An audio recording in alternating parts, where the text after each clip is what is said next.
And a very good morning to you.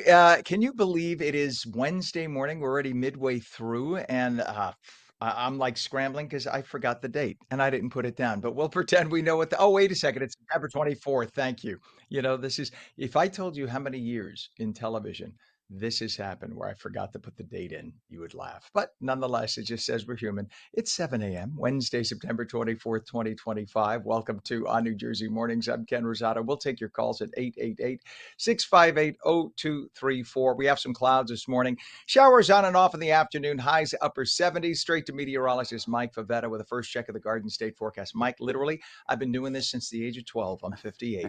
That is one of the first things I'm supposed to do is put the new date in, and I always forget. And the day of the week too. I mean, there's only five of them that were on the air. That then yet seems that it just passes you by because the weeks fly by. Still can't believe it's almost the end of September. Where did the month go? So, yep. I'm with you. We've got I'm with you. right. Well, there's a little bit of a throwback to a summer-like feel today because it's humid outside. You step outdoors this morning, you see the dew. A little bit of rain came through last night. More rain is on the way today, but it's really the warmth. That's 70 degrees starting our morning. That's a few degrees away from where we typically have our afternoon high this time of day. And with all of the warm weather ahead, it'll feel quite mild, even warmer than yesterday. And yesterday was pretty warm, 9 degrees warmer than this time yesterday in Sussex, and 4 degrees warmer in Long Branch. It is quite humid thanks to that higher level of humidity, the southerly breeze, the dew points keeping the air quite saturated in the upper, with the dew points in the upper 60s. So we had a few showers that came through last night, maybe heard a rumble of thunder. More rain is on the way for today of a steadier variety, even get some thunderstorms again before the day is through. So notice the wind pushing in all of that warm air from the south, gusting at times up to 25 miles per hour on LBI, even gusty breezes there toward Newark. We tap into some of those downpours later on this evening, some of which could even include some embedded gusty winds at times, and then keep that southwesterly breeze for the next several days. That's what keeps the temperature warm and the humidity quite high. So with that, look at those temperatures climbing into the upper 80s there in Trenton, even upper 70s in Newark. Have a few rounds of rain that come through this evening, but I think another round through the overnight. This is into tomorrow morning with some heavy downpours as well. So we're not out of the woods with the warm winds just yet, and it stays muggy. It stays humid, even some downpours there as they cross through central and southern New Jersey tomorrow night, leading to another kind of wet day ahead on Friday. Now, we could get some breaks in the clouds on Friday, helping to warm back into the mid 80s with some sunshine, but I think there's still a heavy dose of clouds on the way for Saturday as we start off still very mild to start off the day Saturday and then bring back a drier feel by Sunday. So it takes some time to ultimately clear out, but we're still pushing 80 by Saturday afternoon, especially with those breaks in the clouds throughout the end of the day. Sunday looks much drier and it will feel more like fall, especially with that drier feel. So the forecast brings back the rain today, chances of rain tomorrow into Friday, and then Saturday starting to clear things out and cooling off just in time for Sunday when it'll finally feel more like fall. We've got those details ahead of what to expect for the weekend. Coming up, Ken, with your weekend forecast. So what you're saying is Sunday I should get on a plane and go to Australia, and I'll spend the 6 months down under where it's getting warmer, and it'll stay warm for the entire 6 months. Okay, I'm making a note right now. I mean, how expensive could it be, and how long could the flight be? I mean, really, I'm just saying. All right, Mike, we appreciate you. Thank you, sir. We do have some traffic already to talk about. And remember, it is still a gridlock alert week in Manhattan as the UN General Assembly remains in session. So avoid driving into Manhattan altogether. If you watched yesterday, you saw French President Macron. He had to get out and walk. And by the way, you can't always get out and walk. Sometimes the police gridlock off. They put up barricades so you can't even cross the street. They'll make you stand there 20 minutes if there's a dignitary about to drive by for security reasons. So just avoid, if you could work from home for the next week, do it. Certainly avoid driving into Manhattan. Take mass transit or work from home.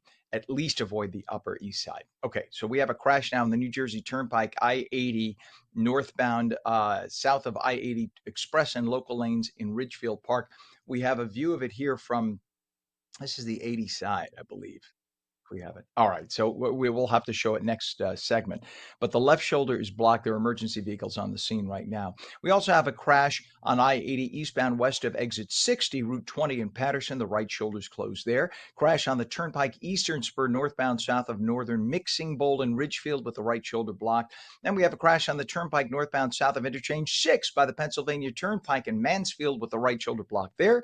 Crash investigation, Route 30 westbound, which is Baird Boulevard in Camden. 3 right lanes closed. It's a mess. And then we have a lot of volume with delays. Route 20 northbound from 30th Street to Route 652 in Patterson. All lanes are open, but it's extremely heavy through there. Your Hudson River crossings right now, it's 20 minutes at the Holland Tunnel. It's 25 at the Lincoln. We take a look at the GWB upper and lower level approaches. Kind of slow on the upper level, which is on your right. It's a good flow on the lower level on your left. We're told 20 to 25 minutes across on the lower level. So that would be on your left-hand side. 7:06 is our time right now, and guilty on all counts. That's what a jury determined for would-be Trump assassin Ryan Ruth. Ruth attempted to assassinate then presidential candidate Donald Trump at his West Palm Beach Golf Club last September. After the verdict was read, Ruth reportedly tried to stab himself in the neck with a pen before 4 U.S. Marshals restrained him. I believe we should have video of Ryan Ruth. We should have that sent in. His daughter, Sarah Ruth, reportedly stood up and shouted obscenities in the courtroom after the conviction while the jury was still there. The 59-year-old Ruth, who represented himself, was charged with 5 federal criminal counts, including attempting to assassinate a major presidential candidate, assaulting a federal officer, and firearms offenses. He could get life in prison when he is sentenced in December. It is 7:07. President Trump addressed the United Nations General Assembly yesterday and ripped into the world leaders who were present, accusing the world body of offering nothing more but empty words. All they seem to do is write a really strongly worded letter and then never follow that letter up. It's empty words, and empty words don't solve war. The only thing that solves war and wars is action. President Trump called climate change a con job and warned that open borders are destroying their nations. Trump began his speech to the UN General Assembly by venting his frustration that the UN had not done more to support his diplomatic efforts. He chastised the organization over an escalator that broke down. We have video of that, I know. It broke down just as First Lady Melania Trump was stepping onto it. You have to see it. So I'm going to wait until Pam finds it. I know we have it. There we go. Thank you, Pam. So watch what happens right here. This is just, it's either scumbags on the left who are trying to be asses and they think they're funny, but they're causing a major international security problem right there because the president was now in danger. So it's not funny if you're a jackass who decided to stop the escalator. And then he managed to get up the stairs by walking.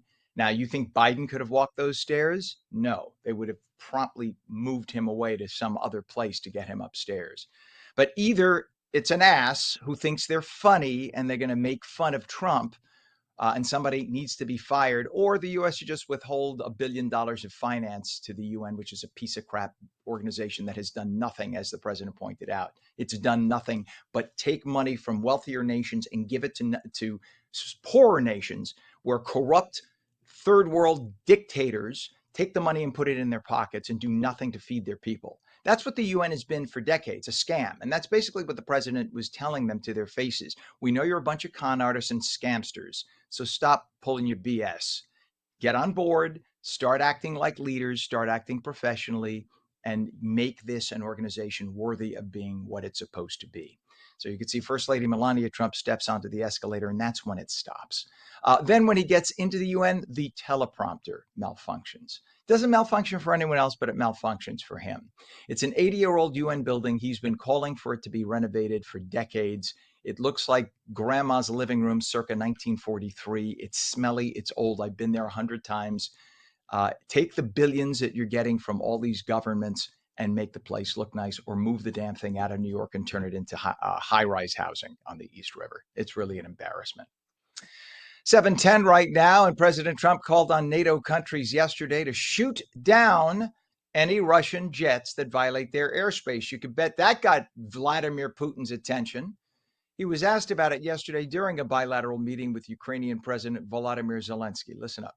Do you that NATO countries should shoot down Russian aircraft if they enter their airspace? Yes, I do. Mr. President, Both leaders were in Manhattan yesterday, of course, for the UN General Assembly we pointed out a moment ago. The statement came hours after Trump slammed the UN for not assisting his administration's peace push and for creating new problems for the U.S. and member nations.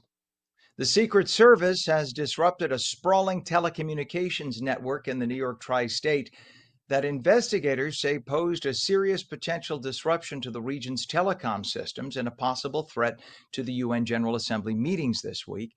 In the largest seizure of its kind ever, the Secret Service announced yesterday that the agency found what are called active SIM farms at abandoned apartment buildings located at more than 5 sites. So you know what a SIM is, those little red things you see there? Those are the little cards that usually go into the bottom slot like that. You can kind of see it there. See that? Right there, that little slot on your phone. Those are called SIM cards that slide in there. Bet you didn't even realize you had one on your phone. That's what identifies the phone. It identifies who the owner is. There's a long, like a 50-digit code. Well, these were artificial. These were intentionally manufactured SIM cards. Basically, what they would do is when transmitted out, it could take over your cell identification, and it could look into your phone. It could talk to your friends and tell them that it's you. It would basically be a clone, phony version of your phone, and there were hundreds of them. So in total, law enforcement discovered 300 SIM servers, over 100,000 SIM cards, enabling encrypted anonymous communication and capable of sending 30 million text messages per minute. Do you realize the consequences of that? You could have had one of those cards emulating a world leader telling its own security force, I'm under attack, come save me, or launch a missile. That could have all happened with whoever did this. So they haven't announced whether they know. I'm sure they have some idea of who did this. But they say that the servers were so powerful they could have literally disabled cell phone towers and launched distributed denial of services, those are DDSs, with the ability to block emergency communications like EMS and police dispatch. So there would have been little we could have done. They could have shut down the city. So the investigation remains ongoing. You bet they're going to try to find whoever did this and put them in jail and make an example of them, because that is cybersecurity breached like none other right there. They need to find out. By the way, they also found 80 grams of cocaine. So somebody's also a drug head, whoever was putting these things together. They'll figure it out. They'll find out who was leasing the apartments. Believe me, they're not that stupid. They didn't find this by being stupid. So we'll see where it goes. Hey, some good news for New Jersey. U.S. News released their ranking of universities for 2026. New Jersey's Princeton University has ranked number 1 nationally. Congratulations, Princeton. Other schools in New Jersey making the list are Rutgers New Brunswick, coming in at number 45, followed by Rutgers Newark in 75th place. Both the New Jersey Institute of Technology and Stevens Institute of Technology tied for 80th. That's great, because they're talking thousands of colleges. In the regional universities in the north, the College of New Jersey ranked 4th overall. Congratulations to our fine institutions of higher education. Good for you. 7:13, we are counting down to the election. We're just 41 days out as of this morning, and many are excited about casting a vote for governor. In fact, early voting by mail is already underway. So, they were mailed out, I think, on the 20th, just 4 days ago, 4 days ago. So that's why some people have gotten their vote by mail. If you selected it, you had to have requested a ballot by mail. So early voting by mail is underway. Early voting in person doesn't happen until the end of October, a week before the election. But if you want to vote by mail and you requested your ballot, if you didn't get it yet, you'll get it any day. Now, there is a lot on the ballot to vote for other than the next governor. Newark voters, for instance, must choose a city council member for the Central Ward in a special election after Democrat LaMonica MacGyver, who's under indictment, remember, federal indictment, resigned in order to take her seat in the U.S. House of Representatives. In the race, there are 5 nonpartisan candidates. If you'd like more information, because there's a lot of names to read, just visit ballotpedia.org. Ballotpedia, BALLOTPEDIA, ballotpedia.org to find out everything on New Jersey ballots this November. Well, Jimmy Kimmel was back on the air last night, sort of. 66 ABC affiliate TV stations in key markets, including Washington, D.C., throughout the United States, refused to air the left-wing activist. And he is a left-wing activist. He's not just, once you delve into politics and refuse to change your mind on things, you're a left-wing activist. I'm sorry, you're not a comedian. So the stations that we mentioned are owned and operated by both Sinclair and Nexstar broadcasting companies. They cover about 60% of the total population of the US. So even though they only represent in numbers 20% of all ABC affiliates, they cover with their signals 60% of the overall population of eyeballs that can watch ABC stations. So the fact that Jimmy Kimmel was back on, but he couldn't be seen by nearly 2/3 of the United States unless you subscribe to Hulu Plus. That's the only way you could see him live. If you have regular Hulu, you could see him today, but you couldn't see him live last night. So that's significant. So Disney ABC only actually owns 8 of its own TV stations, and they cover about 22% of the US population. So even though he was back on the show again, he was only seen in total by about 40% of the United States in total. And he had low ratings to begin with. So imagine now take away 60% of those low ratings, not a lot of people watching. Remember why he was yanked off 2 weeks ago. He was talking about Charlie Kirk's assassin, saying that the assassin, Robinson, was a MAGA supporter. And they said that no matter how much the other side tries to make him out to be a left winger, he's a MAGA supporter, which was an out and out lie. We knew for about 2 days exactly who this person was. It had been announced by the governor of Utah. They knew exactly that this guy had been radicalized and left wing. But nonetheless, Jimmy Kimmel could have caused riots in this country by doing what he did, by getting up there and lying. He refused to apologize initially. Last night, he still didn't officially apologize, but what he did say was he never meant to make fun. He was not making fun of the murder of a young man, he said. He got a little emotional. Of course, yeah. I'm sure he wasn't thinking about Charlie Kirk. He was thinking about his career. I can't speak. That's just my guess. I don't know that for fact, clearly. I have met the man in the past. Don't know him personally, but I have met the man. He's a little full of himself from my gathering. So, and he and Bob Iger, the chairman of Disney, are best friends. They're like this. They hang out together. They're both left-wing radicals. Bob Iger fancies himself the next president. He wants that so badly he could taste it, which is why he resigned as chairman originally of Disney so that he could contemplate a run. And then when he saw that wasn't going to happen, he came back, or he said that they begged him to come back, whatever. I don't know. I don't understand how ABC believes that his show is marketable now when he has such a tiny viewership, literally like 80,000 or 70,000 18 to 34-year-old viewers in the entire country.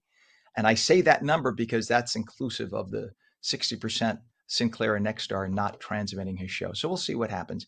Eventually, the advertising is going to dry up. You can't afford to pay somebody $15 million a year when there ain't no advertising for it. So ABC has 8 months left with his contract. We'll see what happens then. 7:18. Clouds this morning, showers on and off this afternoon, highs upper 70s. Meteorologist Mike Favetta returns with your Garden State forecast. We'll take calls at 888-658-0234. Tell us what you feel. Tell us if you saw Jimmy Kimmel. He was, of course, on in the New York Tri-State last night. You're watching on New Jersey Mornings. Don't go away.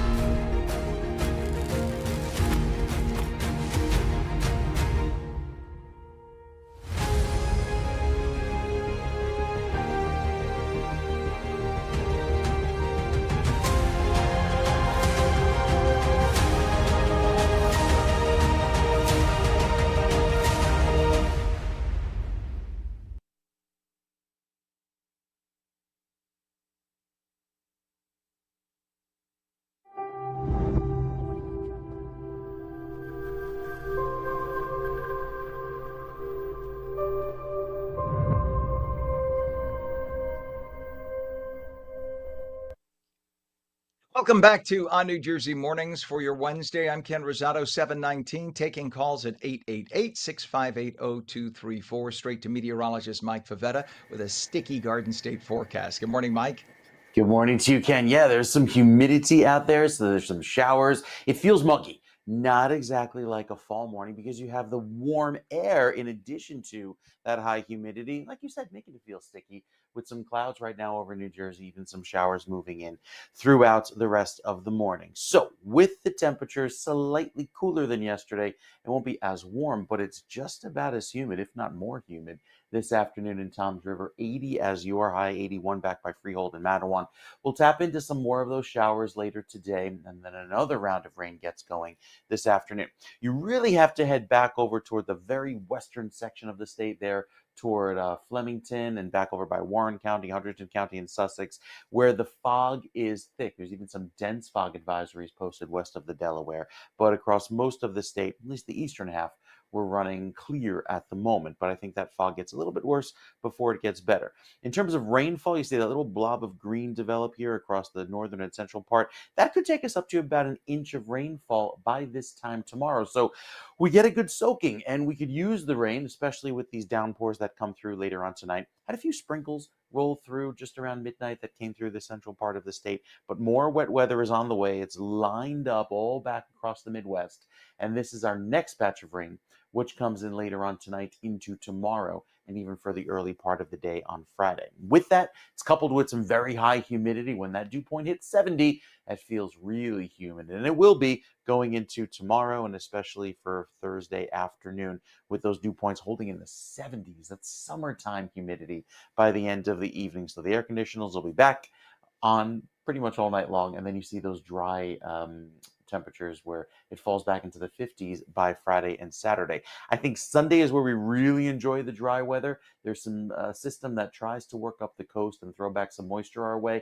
This could be a named tropical system. It's a little too far in the future to predict exactly where it'll go, but plan on maybe some rain and wind by early next week, Monday, Tuesday timeframe. The weekend is okay, but into next week, depending on where that system wants to set up, I think it's one to watch, especially offshore. Right now, the primary focus would be beach erosion because the beaches have already taken quite a battering so far this year. So for the weekend, we start off a little wet with some lingering early morning sprinkles, but I think it trends drier with just some clouds around, still warm at 78, and then drier still with less humidity by Sunday. That helps us climb to 80 degrees. So a pretty decent weekend looking ahead after quite a bit of rain. If you're doing the pumpkin picking or the hay rise, there's probably going to be quite a bit of mud around, especially if you're doing the apple picking too. Those orchards tend to get pretty muddy. So keep that in mind. If you make those plans, got to get the extra big boots when you're headed out this weekend. So the question is, if you're not really pumpkin picking pumpkins because they're just like Right. bought Well, you're at the picking them off the Publix. ground, so that's how they get around it. But picking means you're taking them off the frickin' vine. It doesn't mean like I could go to the supermarket, buy it, and put it on the dirt in my Pick a backyard. That's pumpkin. not pumpkin picking. And you could save Is yourself it? $50. You could I pick mean, come on. out a So the pumpkin. question Maybe that's it.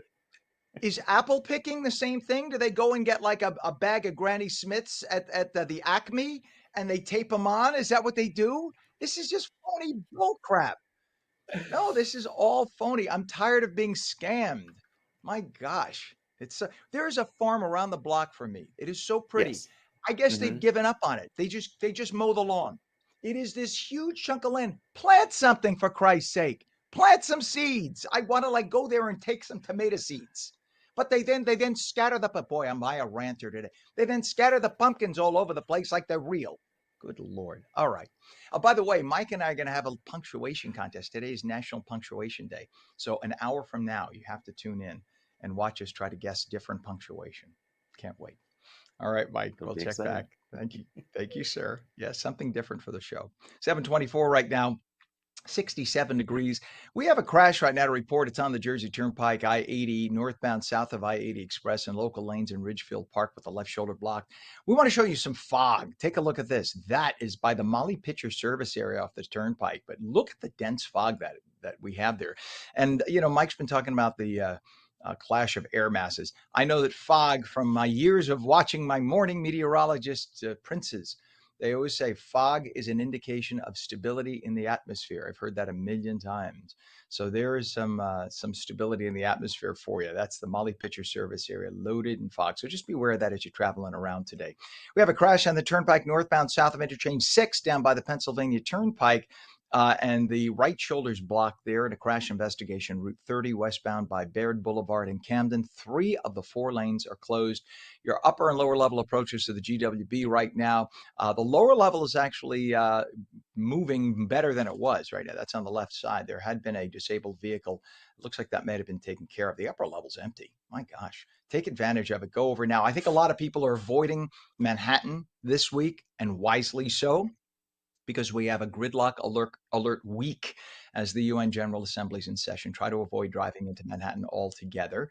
Oh, we have a bird. Look at this on the left side. A bird saying, good morning, everybody. Looking for a worm. It's not a good place for it. Work from home if you can, at least for the next few days, certainly until Friday. Next week might lighten a little bit, but you still have the possibility of closures, especially on the Upper East Side. 726, New Jersey PBS will shut down next July after the network's parent company could not reach a deal with the state and funding cuts to public media. Now, before everybody clutches their pearls and cries, please hear me out.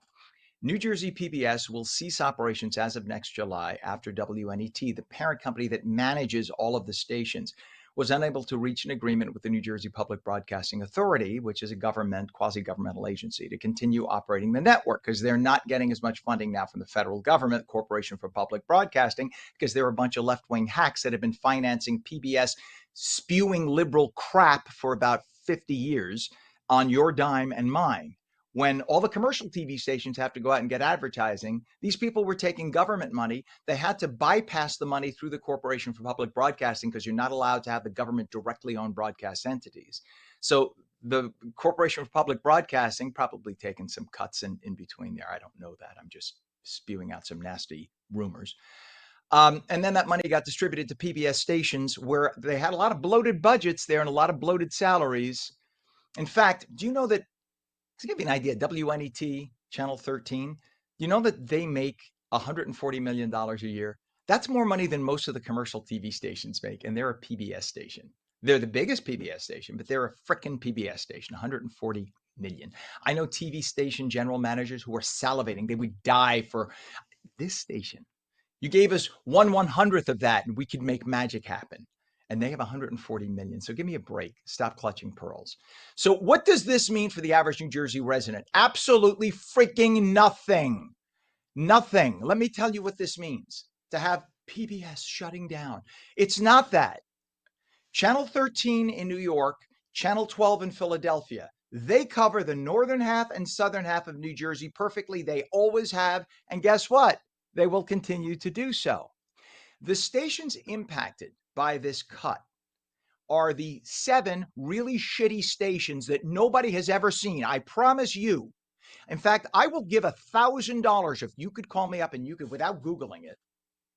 No, I won't give you $1,000, but I will if you call and you could tell me the 7 stations this is impacting.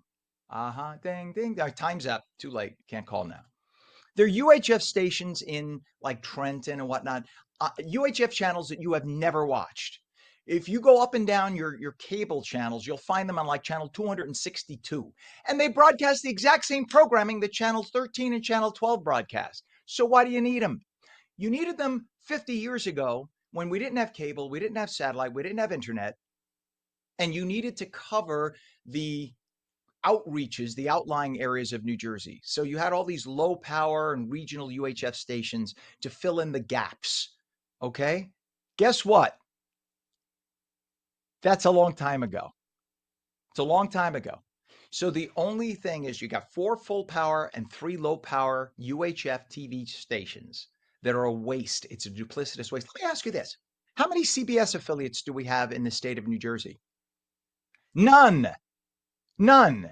There is not a CBS TV station in the state of New Jersey, yet you've lived just fine, right? There's a CBS station in New York. There's a CBS station in Philadelphia. How many ABC stations are there in the state of New Jersey? Go ahead, I'll wait. None. There's an ABC in New York and an ABC in Philly, and you watch one of those, depending on where you are. Yet we have seven PBS stations in the state, an eighth in New York and a ninth in Philadelphia, and they all transmit the same shit. They all do. They do a local New Jersey nightly thing that I guarantee you have never watched. I couldn't tell you who's on it. I've never watched it. And you have other commercial stations that do the same thing. And you have New York and Philly doing the same thing. So why are we, out of our tax dollars, financing these seven stations? Take the frequencies, sell them, take the money, pay for some of the debt we have in New Jersey. You don't need seven additional UHF frequencies to retransmit seven PBS stations when you have an eighth in New York and a ninth in Philly that cover New Jersey just fine. I'm just saying. It's a waste of your money. And all, like Senator Booker being the ass that he is, he goes online saying, oh, and Senator Kim is another phony. Silencing our voices, silencing liberal voices, maybe. That's about it. Nobody else will be impacted. Ernie and Bert and Elmo are all owned corporations that are licensed now to like commercial TV. So stop giving me this crap. Oh, no, we're going to lose Sesame Street for my poor family, my poor child. No. Put on channel 13, put on channel 12, depending on where you are in the state. You are not going to lose anything. You see all your freaking cooking shows from Jacques Pepin and stuff from 1962 with the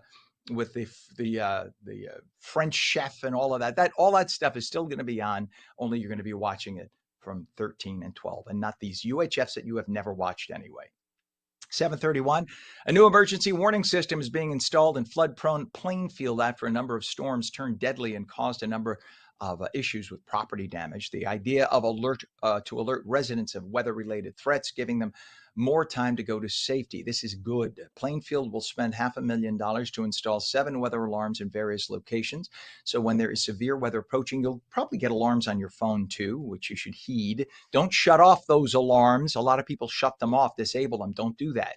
You need to know. If you're in a flood-prone area like Plainfield, North Plainfield, don't blame the government if you shut off your alarm on your phone. If you're in a flood-prone area, keep the alarm on because you need to know you're not going to drown. You had 4 people die in 2 weeks in Plainfield, North Plainfield over the summer. That's just unnecessary.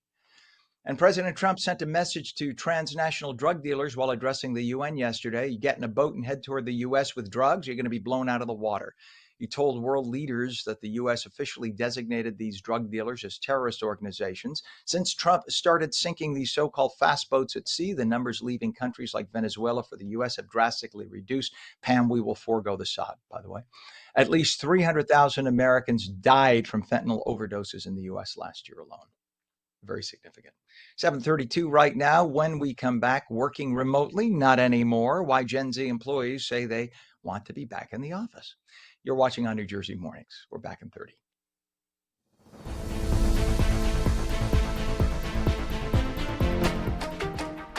Hi, I'm Jeanette Hoffman, host of Energy Matters.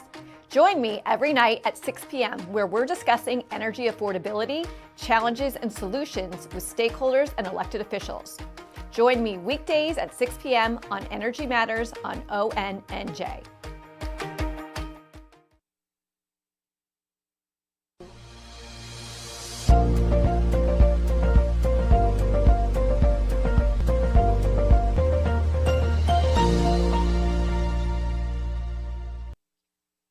Very good morning. It is 67 degrees and very sticky now, 7:33, Wednesday, September 24th, 2025. I'm Ken Rosato. Welcome back to On New Jersey Mornings. Clouds this morning, showers on and off this afternoon, highs upper 70s.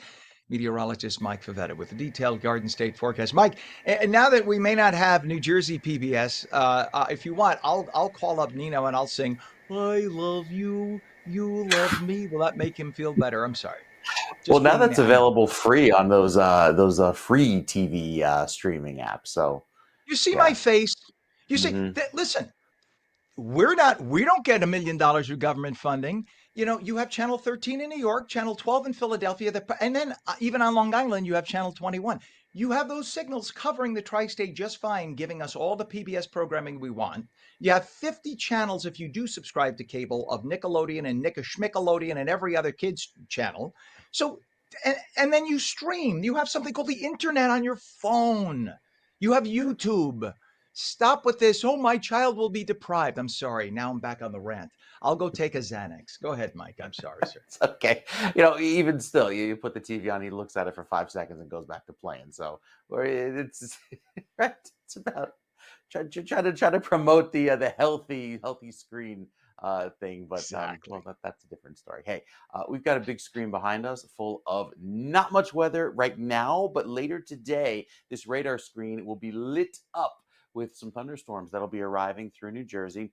Currently, we're quiet, but as we head into this afternoon, you see the radar loop here showing a few of those areas of fog just west of the Delaware. A lot of that thunderstorm activity gets going just in time for this evening rush. So later today from Atlantic City and Ocean City, you see temperatures climb into the upper 70s, low 80s, where we get a break of sun. But again, it'll be kind of hazy sunshine today, making for some milder weather. We're almost at equal days and equal nights here. Sunset, 6:50, sunrise, 6:46 this morning. And then with the average temperature climbing to 75, there are places that could near 90 degrees today if we get more sun. So that will feel very warm, especially as we head into this afternoon. Tropics. So there's two areas we're keeping an eye on. One, this little blob of orange right there. And two is actually just over this swirl you see north of the Bahamas, north and east of the Bahamas, that may work its way slowly up the east coast and form into something over the next several days. It's one to watch. As far as Hurricane Gabrielle, still a Category 3 storm working its way eastward, losing its intensity as it moves out over open water. So our forecast for New Jersey keeps the clouds around today, breaks of sun, and then some thunderstorms later on tonight. It's going to be a warm finish to the day. We get another round of storms tomorrow evening, and then wrapping up Friday with some clear sky that will help to dry us out. But it's this system that's stuck over us in the front that allows every rainstorm, one after the next, to move over New Jersey. Again, it's really beneficial rain. It's rain that we could use given how dry it's been, so helping to put an end to what is a pretty long drought. And then with our next weather system arriving for the weekend, I think Saturday sees a few clouds, but Sunday ultimately clears out and looks beautiful going into Sunday afternoon. Then after a warm and humid finish to the week with those rain chances each and every day, by Monday and Tuesday, we'll wait and see what happens offshore with that next system that may work up the coast. But again, I think it's okay for the weekend. We're doing just fine and we're dry. Shore points, a little bit more humid, temperatures running warmer than average into the upper 70s, and then cooling off with drier weather by Sunday, Monday and Tuesday looking okay, dependent on that tropical system. So again, a little asterisk there for early next week, because we'll see what happens with that storm offshore. But otherwise, feel more like summer rather than fall, Ken. All right, you say that like it's a bad thing. I mean, I'll take you know my thing. Yeah. I'll take 75, 80 degrees and sticky until like February, March, and then we'll have like a month of spring, and then we'll go back to 75, 80 degrees and sticky. I mean, I don't see a problem with that. All right, Mike, thank you very much. Pam, our director, is going to yell at me, but that's okay. She's giving me an ugh. All right, Mike, 67 degrees right now in terms of traffic. Let's go to Route 30. We have a crash investigation right now. Route 30, westbound by Baird Boulevard in Camden. So we got 3 lanes closed. That's what you're down to right now on Route 30 as you go down in the Camden area. That's all due to an investigation of a crash. So that's going to cost you a lot of time this morning. We also have delays on Route 23 southbound south of Alexander Avenue in Pequannock Township to north of Packanack Lake Road in Wayne. All lanes are open, but things are very heavy there. Now, go over to I-80, if you will. There are delays now west of 62 Garden State Parkway and Elmwood Park to exit 57 Route 19. Again, this is I-80, Pam, by Route 20. You'll see NJ 20, and that's where it's delayed to. So I-80 at NJ, thank you very much. So this is a 2-mile stretch. So we're looking at it at the camera from 20. So from 20 to Route 19 exit, which is about 2 miles, that's what you got right there. Just a mess of traffic. And then we have a crash that just popped up on the New Jersey Turnpike inner roadway southbound north of Interchange 12, Carteret, Rahway, and Linden, left shoulder blocked. Your approaches to the Hudson River right now, we have a mess. and the Lincoln Tunnel approach, apparently 35 minutes to get over in the Lincoln, 25 of the Holland. That's better. Upper and lower levels of the GWB, not awful. But we do have some building traffic a little bit that's on the lower level on the left. As you just pass that camera point, you get within the 2-mile point of the GWB. It starts to build a little, but it's only going to cost you 20 to 25 in. And it is a gridlock alert week in Manhattan as the UN General Assembly remains in session. Well, when you think of remote work, you probably picture younger workers loving the flexibility, right? Well, that isn't really the case anymore. In fact, there are more Gen Z employees now saying they actually want to be back in the office, at least part-time. That's where Dr. Tim Curry comes in. He's a leadership expert and the author of Swift Trust. He's here to explain what's changing the remote work landscape and what leaders need to do now. Good morning to you, Dr. Curry. Good to have you on. Hi, Ken. Great to be here. Well, so why are younger workers wanting to head back into the office? All we heard for the longest time was, they like to work remotely. They're not social. They're from the generation that doesn't like to interact, but now they want to be in. Yeah, they do, in increasing numbers. While just like all of us, they may enjoy autonomy and flexibility that remote work might provide. But younger workers, entry-level Gen Z workers are finding, 6 to 8 hours on Zoom with your camera off surprisingly unfulfilling. They want to, they're looking for more out of their life. And, they're not unaware that most of the world used to operate a little bit differently with a lot of, human interaction and this thing we used to call the office. And so they're strangely attracted to it now. But a lot of that also have to do with the younger ones who dealt with, college at home during COVID. Yeah. And so they're just done with it and they just want to have some kind of social interaction. Yeah, absolutely. If you think about, this younger age group, they might have even had maybe the last year of their high school, remote, or certainly a portion of their college remote, and probably feel like they've come out a little on the short end of the bargain on all these great times and interactions and building lifelong relationships that they were supposed to be doing, and had to be sitting in a room, and now they find themselves again, in a room or in their own home office or wherever, in the coffee shop, let's say, but they're sitting there, kind of stacked up on, very, very on task, very, just the facts kind of existence with their workplace. And they're looking for more, but more like, probably you and I got when we were in our 20s or entering the workforce.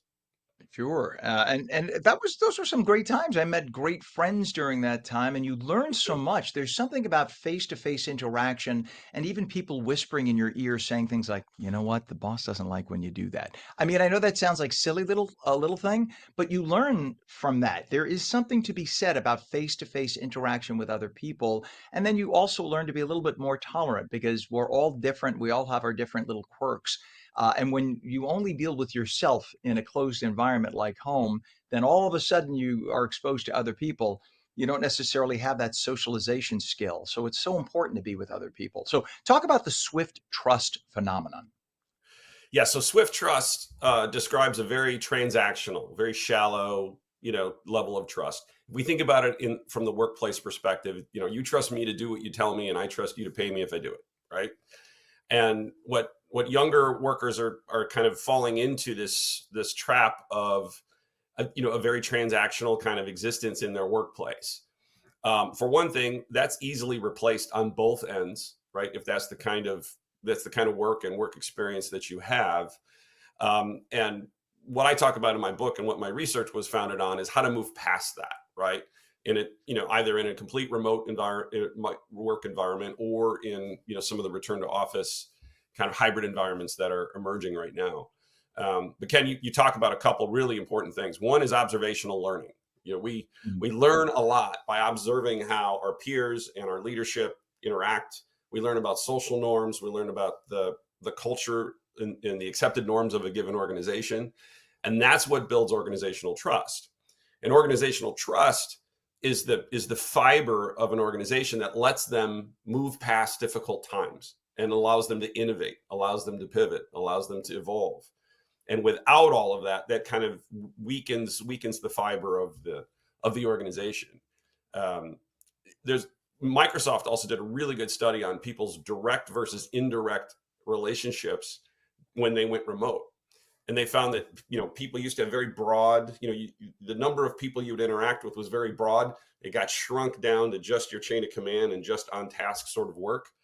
And that typically was a sign of, that over time, that typically is a sign that you're not going to get very far or, succeed very well within your organization. It's certainly not a very fulfilling way to work either. So that's what Gen Z's That respond. is That's fascinating. I love the fact that they studied that, and it makes so much sense. And do you think then the answer is hybrid work, even if it's just a day a week, being able to have a flexible work from home day? It doesn't have to be every Friday. It could be maybe Wednesday. Maybe next week I'll work every 5 days in the office or whatever. Just some kind of a hybrid schedule. Yeah, I think to be clear, I want to be fair. There are some companies absolutely thriving working remotely, but they tend to be smaller organizations where the leadership team knew each other from the before times, have a lot of trust, they can finish each other's sentences, and they can impart that on the rest of the culture in the organization. Larger organizations are struggling much more with this. And I think to your point, the answer is some form of hybrid. Although that has to be well thought out too. You don't want people, taking an hour and a half train ride to go come to the office and Zoom with someone who's sitting in their pajamas at home, right? So that's the worst of both worlds. But like one of the executives at Google said, you can't schedule innovation for 3:00 on a Tuesday. You have to create the environment where those things happen organically, and they're not getting it from the remote workforce. So I think to your point, Ken, the answer is some sort of balanced, thoughtful hybrid workplace. And it'll look different with each company. I mean, we're hybrid. Oh, yeah. This company, my company is hybrid. So I'm in northern New Jersey. Our director is in also north central New Jersey. I mean, we're all in different places, but we're a small company. And there is a central meeting point. We do have an actual office, but it is nice to be able to have that option, certainly. What is a website, Dr. Curry, for people to get more information and get the book? Yeah, you can find the book at swifttrustbook.com. You can also find it on Amazon, and I hope people take a look at it. I think it's very timely, and I think that we're still kind of figuring out what the new operating system is going to be for this world as we kind of settle into some pattern of whether it be hybrid or remote or some combination.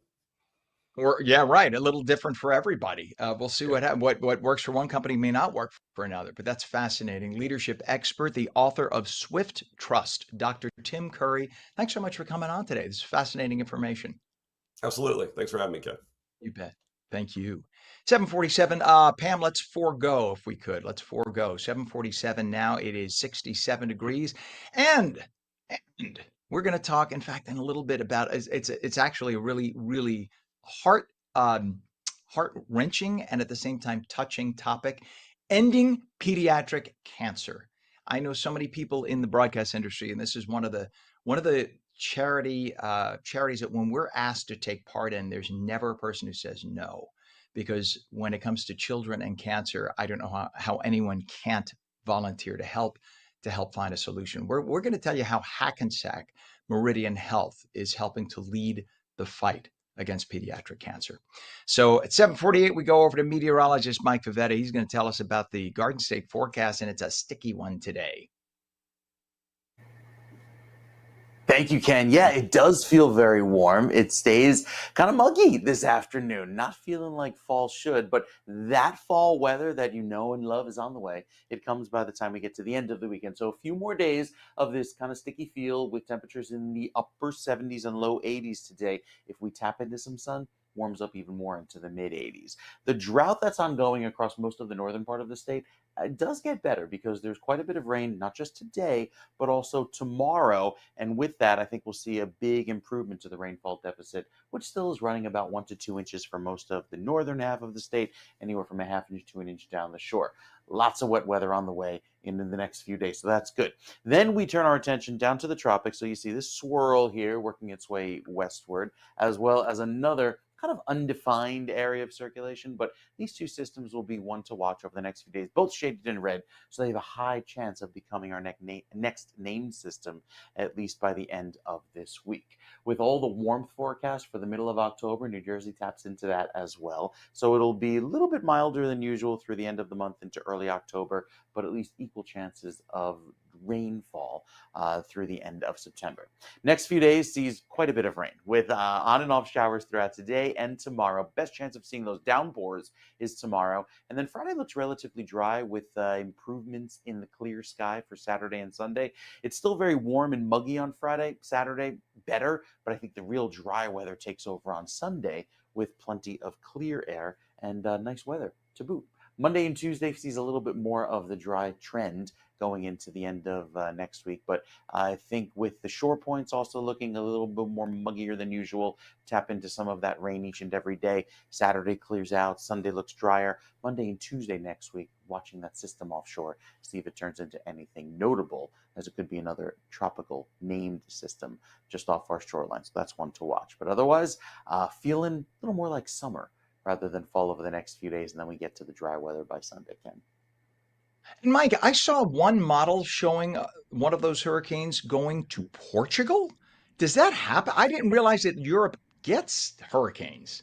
Yes, so that is becoming more and more common when these Atlantic storms lose their tropical characteristics, but they start to gain their energy instead of the warm ocean. They gain their energy from the atmosphere. So it's almost like how we get a nor'easter in the wintertime. Still big winds, big rains, but yes, especially out toward the Azores and Portugal and mainland Europe, they could tap into the same system, just it's not tropical, but it's gusty, windy, rainy, like a big storm. Wow. And they could, would it be damaging, or is it, I mean, like, I guess like our nor'easters, Absolutely. as you said. Yep, there was a big one maybe a few years ago in Ireland, had like 140 mile remember per that. hour wind gusts. Yeah, I do same remember that. situation. That's amazing. Amazing. hmm All right. Well, let's hope that doesn't happen more and more often. That's something else. I'm sure you think you escape all that. They make fun of us Yeah, having to deal with it, and then they're like, "Oh, look what's coming." All right, right. my friend. We'll check back with you. Thank you, Mike. It is 67 degrees right now at 7:51. We have, and it's a gridlock alert week in Manhattan. The UN General Assembly is in session, so avoid driving in if you can altogether. In the meantime, we want to take a look at Route 30 westbound at Baird Boulevard in Camden. Look at that one lane of traffic. We have 3 lanes blocked. And that is due to a crash investigation. It was moving a little more slowly before. I think people are trying to avoid it right now, and that's why you have that. But nonetheless, that's what you're down to on Route 30.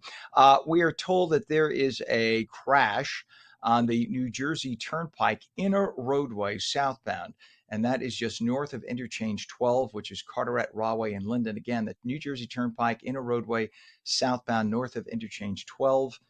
In fact, you could see the traffic buildup, Pam, if you go to mile marker 100.0 north of Interchange 13 on the Turnpike.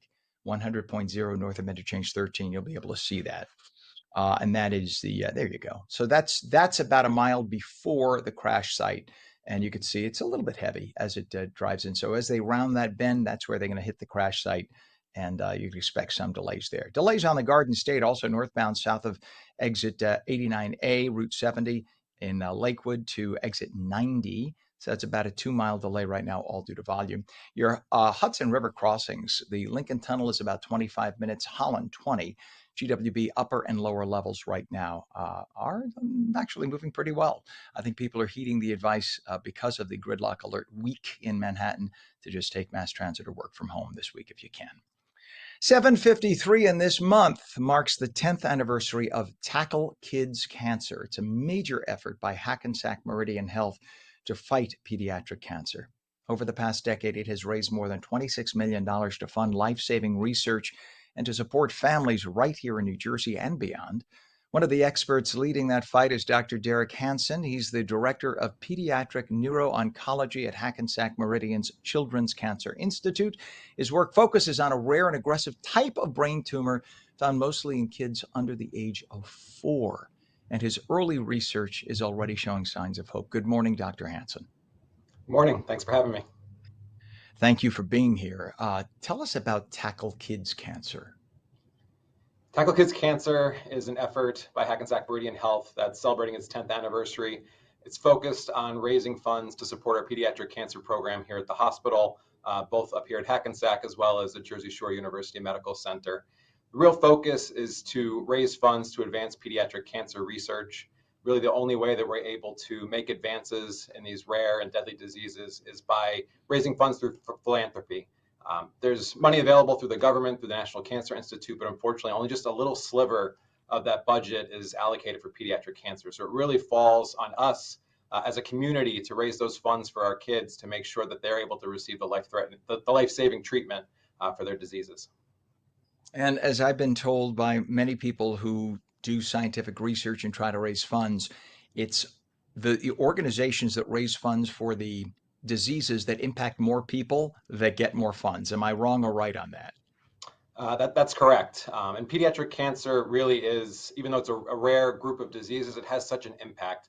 You think about a child, 2, 3 years old, the amount of years of life lost when you have a child that loses their life to cancer is just tremendous compared to adults. And so there's just such a huge impact, not only obviously for that child and family, but just the entire community. It's a disease that really impacts us all. And so it's so important to raise funds for pediatric cancer.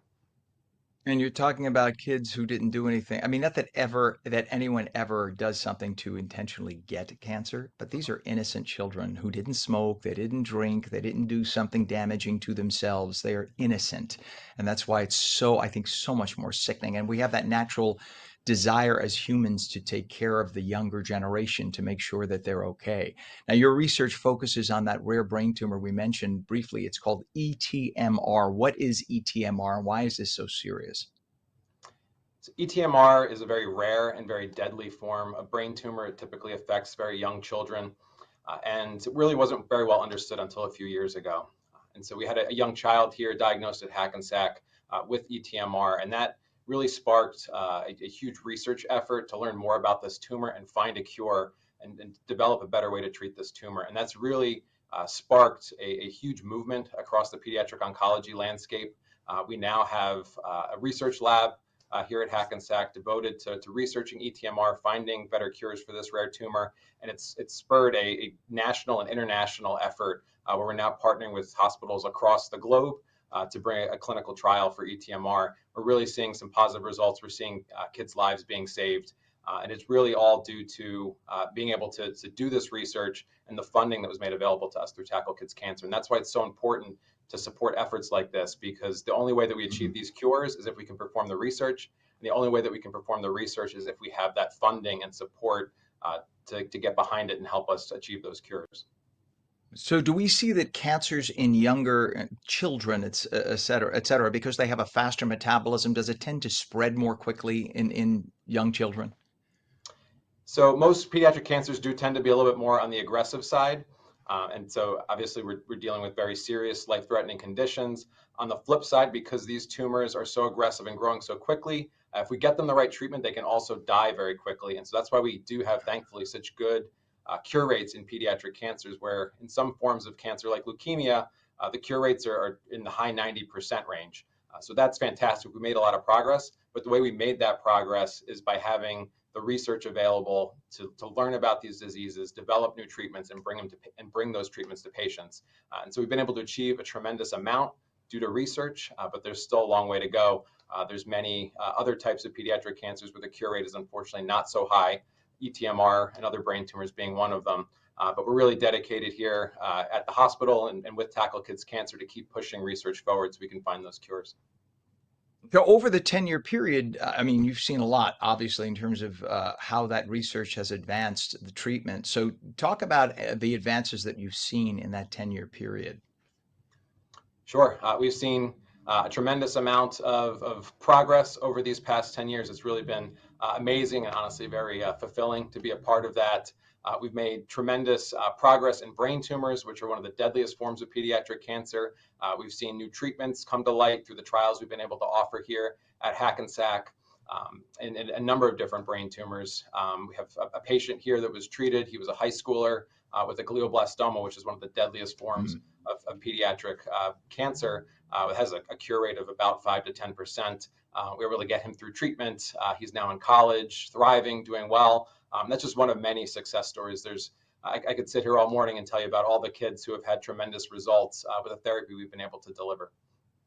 Glioblastoma. There are so many very well-known people, adults as well, who've died of glioblastoma. When you hear that diagnosis, you just cringe. It's like there are certain cancers that you cringe at, pancreatic cancer, etc. When you hear that diagnosis, you just know that the survival rate is just so low. But the fact that you're working so hard on the advancement says so much. And we know that Eli Manning has been a big part of Tackle Kids Cancer. How has his involvement helped? Eli has been our champion through this entire decade, throughout this entire 10-year period.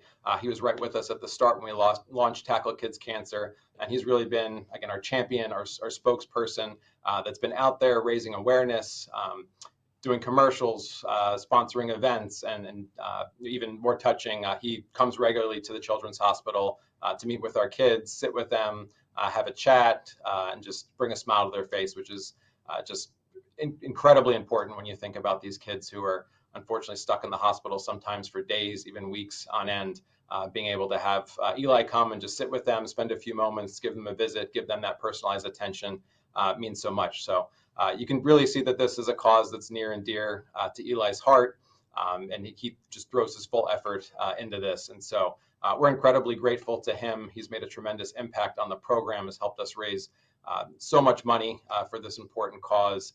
We're just really thankful to have him as our champion. Dr. Hansen, what's the website for more information or to make a donation? So you can go to tacklekidscancer.org to visit our website.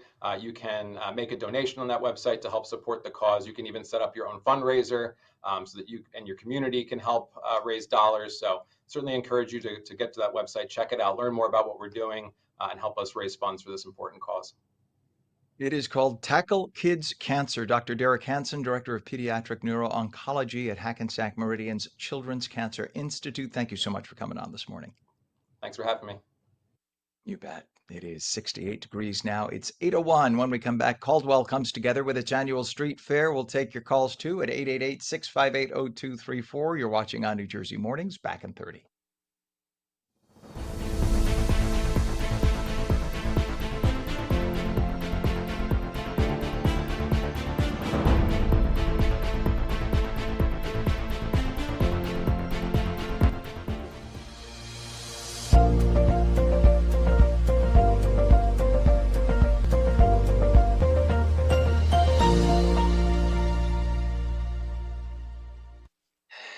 Good morning, 8:01 right now, Wednesday, September 24th, 2025. Welcome back to ONNJ Mornings. I'm Ken Rosato, taking calls at 888-658-0234. Clouds this morning, showers on and off this afternoon, highs upper 70s.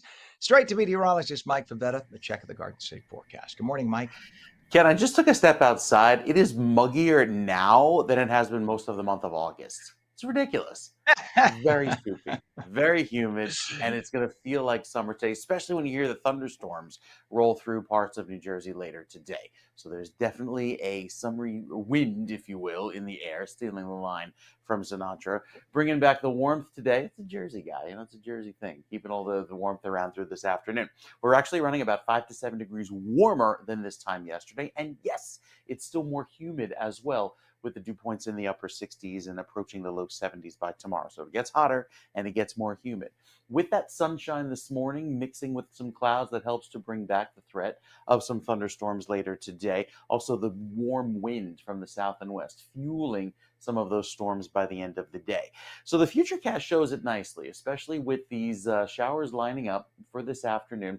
Probably getting going as early as 2-3 o'clock in northern New Jersey, but really throughout later on this evening into the overnight, that's our best chance of seeing some of that wet weather, with some downpours in through 2-3 in the morning and even spilling over into tomorrow morning's forecast. You see exiting Long Branch in places up in northeastern Bergen County by tomorrow morning. There's a good dose of rain on the way for tomorrow, with these storms even through tomorrow evening. So while there's a threat of storms today, the best chance of rain all week is tomorrow. And then we start to clear it out by Friday. And with the sun breaking through the clouds, again, still humid, temperatures climb into the mid-80s, which is way above average, about 15 degrees warmer than we should be. Friday into Saturday starts to see some clearing, and while it's not completely sunny, there's still a fair amount of sunshine with some high thin clouds, and that'll keep the temperatures from warming too quickly into the mid 80s. I think it'll also bring back a drier feel as well as the front settles in going into the second half of the weekend, and that will dry the air out and finally make it feel like autumn should, because the thunderstorms, the warmth, the humidity through Friday, sticky, and then drying out just in time for the weekend. We'll tell you more about it coming up in just a few minutes. By the way, it's a gridlock alert week in Manhattan. The UN General Assembly is in session. Try to avoid driving into Manhattan altogether. Take mass transit or work from home if you can, but at least avoid the Upper East Side. I know Mike will avoid it as much as possible. It is ugly driving in. We do have a disabled bus on the Bayonne Bridge, northbound midspan in Staten Island, but I know a lot of folks from New Jersey commute in that way. Right lane is blocked. We have a crash on the Turnpike southbound north of Interchange 3. So it's down south a bit. That's Route 168 in Belmar. 2 right lanes blocked. Crash on 295 southbound at exit 34, Route 70, Cherry Hill. 2 left lanes closed. By the way, as you get south and toward Jersey, there's more fog and more rain. So that's where we're seeing the accidents focused right now as you go down the Turnpike toward Jersey and more down the shore. Down the shore is more fog. Down toward Philadelphia, you're getting more accidents. We have a crash on the Turnpike, inner roadway southbound north of Interchange 12. That's the Linden area, left shoulder blocked, and a crash investigation, Route 30 westbound, Baird Boulevard in Camden, 3 right lanes closed. The approaches to the Hudson River right now, Lincoln and Holland, are both 25. It's not so bad. The GWB upper and lower levels also been much lighter than usual. Again, a lot of people heeding the warning because we have a gridlock alert week in Manhattan, and it's only going to cost you 20 minutes across the GWB. 8:05, and we are joined this morning now by Erin Glure, who is the chairwoman of the Caldwell Street Fair. Every year, the fair brings thousands of people to the heart of Caldwell for a day full of food, vendors, music, and family fun. It's a great way to support local businesses and connect with neighbors, and this year promises to be bigger and better than ever. Good morning and welcome, Erin. Good morning, Ken. Thank you so much for having me. You bet. Well, I lived in North Caldwell for 13 years. So I used to go down to, and people who don't realize, they just call everything Caldwell. There's Caldwell, North Caldwell, West Caldwell. They're all very distinct. Caldwell proper has more of the history, and you have the great Victorian houses there. It's a wonderful community. And the street fair, if you go down from where the street fair is, you go down the road, that takes you into West Caldwell, right? That's where you're going to have your street Exactly. fair. Because I see Yep. the signs. First week in October every year. Right? I'm not lying when I tell you that. Exactly. So tell us about the history of the street fair and the new vendors and performances you have, because it's a fun fair. It really is. We're very fortunate to have put this on for 33 years, which is really incredible. And we give back all of the money. We're all volunteers that put this together. This year we have over 300 vendors that are coming, spanning anywhere from food, arts and crafts, and new merchandise. Our biggest attraction this year is increased rides and inflatables for the families, which we're so excited about. So it's definitely a lot of fun, not just for the adults who can indulge in great music and the beer garden, which is at the Cloverleaf, but also for the kids. There's so much entertainment for them to enjoy themselves and have some wholesome family fun, which is super exciting. That's awesome. And I mean, that for those who don't realize, like Bloomfield Ave, you go up, you got St. Al's at one end, you got Forte's right there. I know that area like the back of my hand. I lived there so long, and it's just a fabulous area. And Caldwell proper, I always love to say, I call it the mini Montclair, because Bloomfield Ave and Caldwell, doesn't it feel sort of like a more manageable version of the Bloomfield Ave and Montclair? Because you have the great restaurants, but it's not overwhelming. You can find a place to park if you look. I just love that area. And the fact that you're having all those organizations come together and get everybody out, that's what's great about a street fair.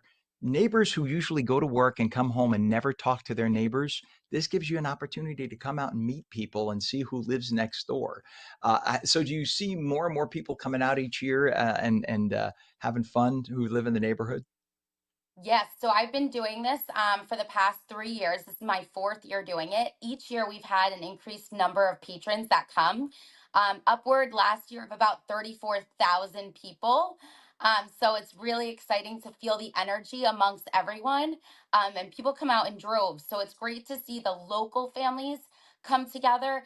But also, it's great to see some of the people that don't know the Caldwells well come and experience the energy that is on Bloomfield Avenue, which is super exciting and electric. Nowadays, with everyone's on their phones and on social media, so it's amazing to be able to communicate and face to face, enjoy some great music, and have just some wholesome fun. Yeah, and you're helping out a lot of local organizations too financially. Tell us about that.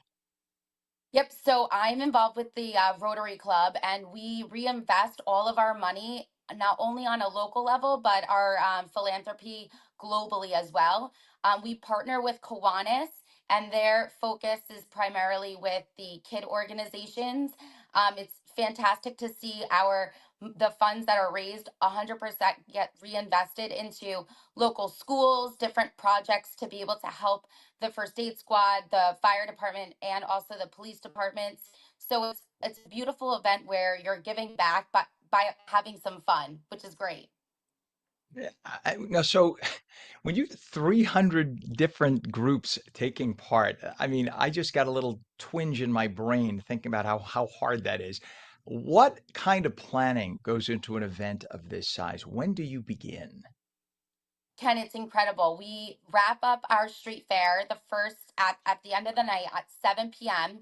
We take 1 week off, have a debrief meeting, allow everyone to enjoy the holidays, and then pick it right back up in January. So, so you really don't get much of a breath. You have a little holiday and you start working again. That's great. But Exactly. I think the street fair itself is its own best advertisement because I've been there and it's packed. I remember I went on a Sunday. It's jammed, and people come out and they just have a nice time. And there's great food. I mean, the food there is awesome. So that's its own best advertisement for next year. So I'm sure when organizations see everyone taking part, it's like seeing the line outside the nightclub. When you see the line outside the nightclub, now you got to be part of it, right? You want to get into it. So I'm sure that brings more and more vendors for the next year. Why are events like this so important for towns like Caldwell? I think that the number one reason why an event like this is so important is because it really helps to energize the community. It allows people to come together for a greater good. In today's day and age, I feel like it's super important to have that be the center of the street fair. For example, this year, without it, a lot of the organizations in town projects aren't able to get the funding that they need. But more than that, the greater excitement about having all of the families together and the kids and enjoying the time together is huge. Yeah. And so it's the first week in October, right? What is the specific start day? So it's October 5th between 12 and 5. 12 and 5. Okay. So it's not blasting music all night long for the folks who need to get to work, right? I'm sure that the folks who live along Bloomfield like, I gotta get up at 5 a.m. You're making all this noise, for God's sake. That's my best Bloomfield. I know nobody in Caldwell talks like that. I'm just making it up for the folks in New York who think we all talk like that. Yes. This is exciting, right? Caldwell is a great community. And for those who don't know the Caldwells, the beautiful part about Caldwell, West Caldwell, North Caldwell, they are all very distinct and different. Even like Fairfield is the unofficial Caldwell. We'll throw them in it. And of course, Essex Fells doesn't want to be anything but Essex Fells, but that's another story. Um, we could talk Essex Fells all day long. But they're all part of that. Even let's toss in a Roseland for good measure. That is all right. That's kind of the hub of the communities there, and they are all very distinct and offer their own flavor. And for anyone who's ever been thinking about coming there, that's Essex County. So you have the taxes are not through the roof. You got great transportation. Here, let's do the sales pitch for the Caldwells. Right? It's easy to get into Manhattan from there because I did it for 12, 13 years. Very easy to get into Manhattan. And it's just a great suburban community with tons of restaurants and tons of shopping. And what you have right there in the Caldwell Street Fair is the perfect advertisement. Come, have fun, eat, have the family fun with the attractions there for the kids, and at the same time talk to the people who live there, and you will come to the Caldwells, I'm sure. What's a website for more information, Aaron? CaldwellStreetFair.com has all of the information. It also includes all of the vendors and sponsors that without them, we truly wouldn't be able to put on this show. So we look forward to welcoming you in our small community. It will definitely prove to be an exciting afternoon. And Mike's job is to ensure me that I have great weather next Sunday. If Mike says so, you will, I promise you. And by the way, my favorite sushi place is Ocha, right there on Bloomfield. That's like, are you an Ocha fan? Because I'm a mega Ocha fan. Huge OJA fan. They have an account for me and they know me when I call right away. So that's the kind of community that we have here. Everyone knows everyone, and it's exciting to be a part of it. It's funny, I usually order to be delivered. Even I've moved out of the Caldwells now, sadly. But I want to come back. But when I order, I don't get to see them. When I go in, it could be 2 months that I haven't been there. When I walk in, they immediately know who I am. They know me Oh, by they're name. excited. It's unbelievable. Just lovely people. All right, we're going So to check true. it out. Erin Glore, chairwoman of the Caldwell Street Fair. Busy lady. Thank you for joining us this morning. May it be the biggest and best ever this year. Thanks, Ken. I really appreciate it, and I look forward to seeing everyone there. I'm going to be there. You will see me, I promise you. So I'll look for you. Okay? Thank you. All right. Have a great one, Erin. Thank you. It's really fun. You got to check it out. I promise you. I mean, there are a lot of great street fairs. We talk about a lot of them, and I try to get to as many as I can. That one is one I've been to, and it's great. I promise. 8:15 right now, 68 degrees. When we come back, it is National Punctuation Day. Mike and I will test each other out on our punctuation skills. I'm giving you air quotes, question mark, exclamation. We'll test each other and see if we know different punctuation that, let's just say, hasn't been the most popular over the years. Clouds this morning, showers on and off today, highs upper 70s, and meteorologist Mike Favetta returns with a full Garden State forecast, and we will take your calls at 888-658-0234. You're watching ONNJ Jersey Mornings. Don't go away.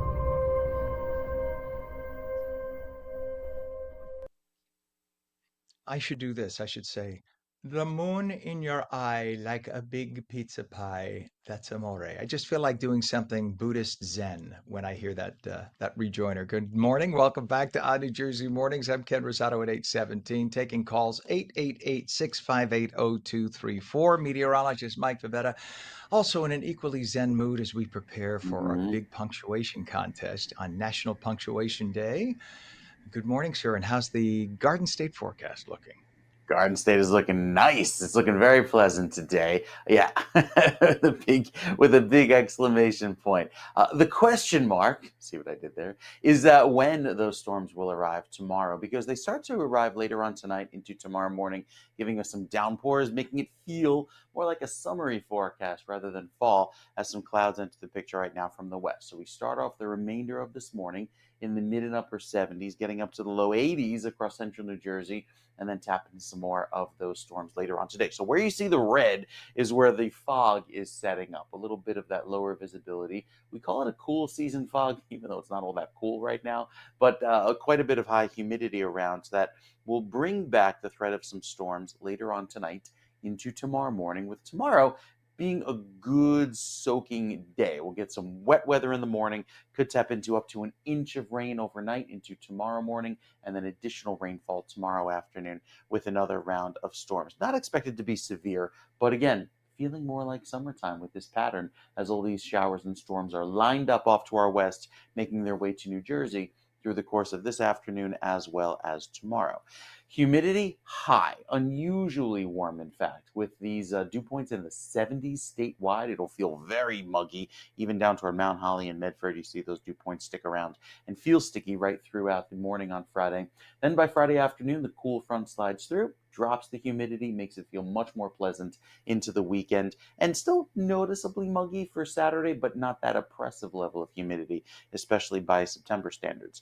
Sunday, also dry, just a few clouds around, and then by Monday into Tuesday, watching and waiting to see what will happen with that system offshore. Maybe it brings back some rain our way. Again, and any rounds of tropical moisture are welcomed by this time of year, considering how dry it's been. But again, by Wednesday, most of that looks like it stays offshore. So it's one to watch going into next week. At the very least, likely cause some beach erosion for early next week.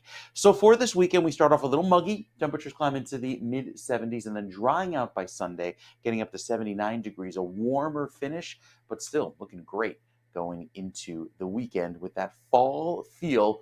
Big exclamation point, fall feel is ahead. I wonder if there's a punctuation mark that can describe like how we're in fall, but it feels like summer. Kind of that weird like question mark exclamation point thing. I think we can come up with our own. I mean, in this era of Maybe we could. emojis, if people can make up emojis, is there some kind of an emoji committee? Because like it seems that when There there's a is. new emoji, there really is. There really That's is an emoji crazy. committee. I think it's part of Unicode, who kind of sets the standard globally. Oh my God, that's just nuts. All right, so don't go away. I just have to do a quick traffic here, and then we're going to talk. Okay, so we'll be right You got back. it. Don't go away, Mike. All right, thank you, sir. We have some crashes to tell you about. There's a crash on 295 southbound at exit 34, Route 70 in Cherry Hill. Again, most of the accidents are happening down toward Philadelphia, and you could see why. There's a little fog in the air, damp roadways. So that person should not be out of their car unless that's a cop. If it's a cop, it's okay. Otherwise, it's a cop. All right, so a cop can do it because he has a safety vest. Generally speaking, if you have a breakdown or an accident, you do not get out of your car. You should stay in the car if you're on a highway because that is the safest place. In the event of another car hitting you, you stand a chance of surviving if you're in your car. So, but you can see the officer knows what he's doing. Okay, that's a good thing. But again, that is 295 southbound exit 34, Route 70, Cherry Hill. The left lane is closed. We have a disabled bus on the Bayonne Bridge now, northbound Midspan in Staten Island, or as they say, Staten Island.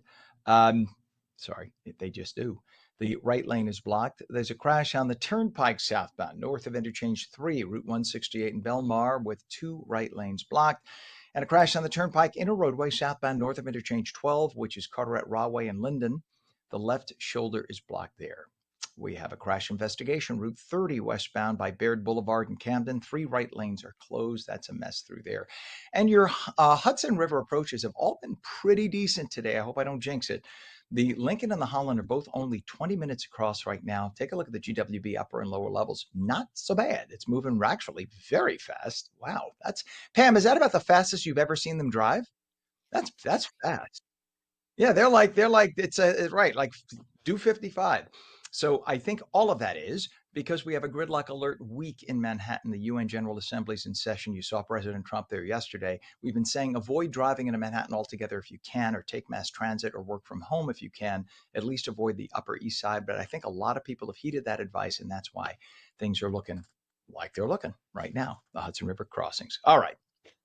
8:22, the moment I have been nervous about since yesterday. Today is National Punctuation Day.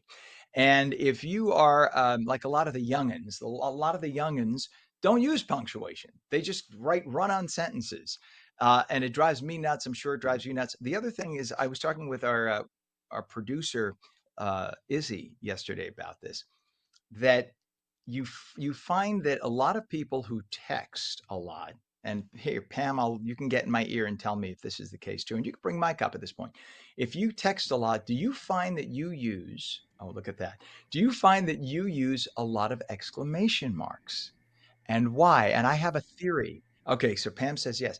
Because my father, who is 95, saw one of my texts and he said, not that I just showed him. He can't figure out the whole text thing. But I showed him and he said, why do you use so many exclamation marks? And he said, in my whole life, I've never used that many exclamation marks.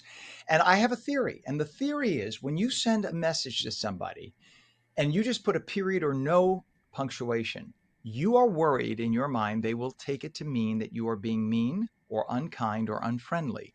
And the exclamation mark is sort of like a smiley face. It's like, Yes, it's true. crazy, right? Oh, It's it's crazy. true. But if you say it's crazy, it sounds right. Am I wrong? So my theory is not off base. I think you're absolutely right. And I always say, I'm a big proponent of this, that texts do not convey emotion.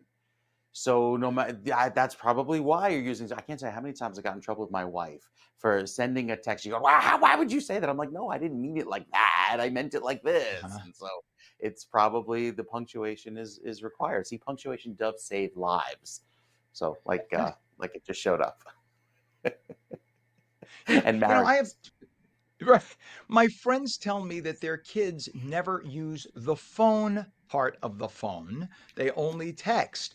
And, adults, older adults, we tend to use the phone almost equally with texting. I mean, I know it's easy to just send a text and you don't have to stop and deal with the time, whatever. I get it.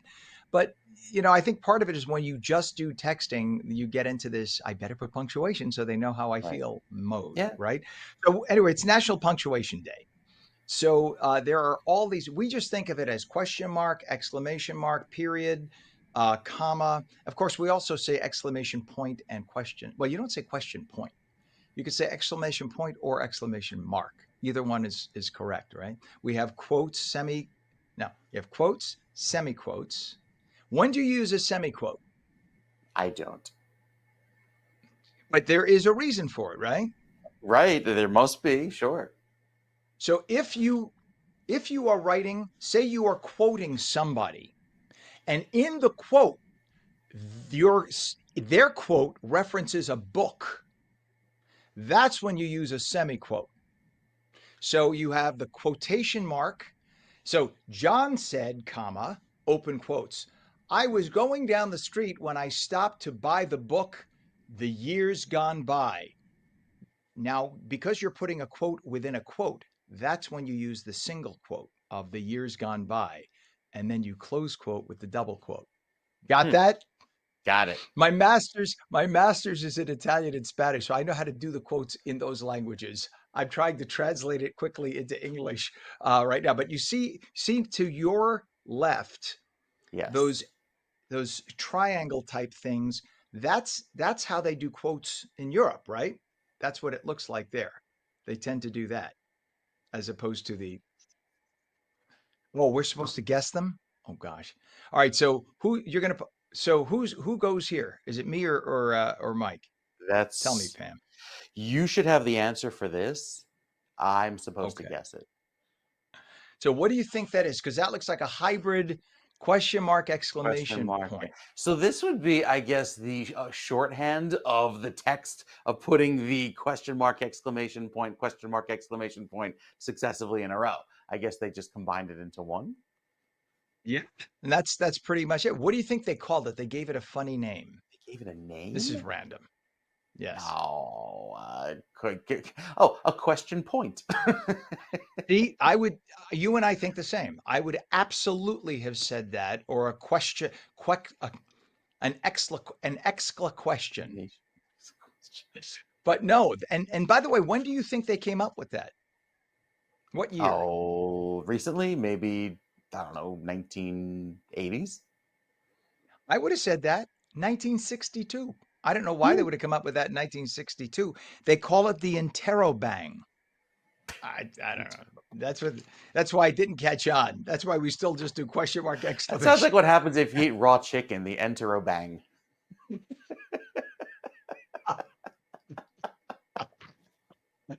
I'll try it later and I'll let you know tomorrow.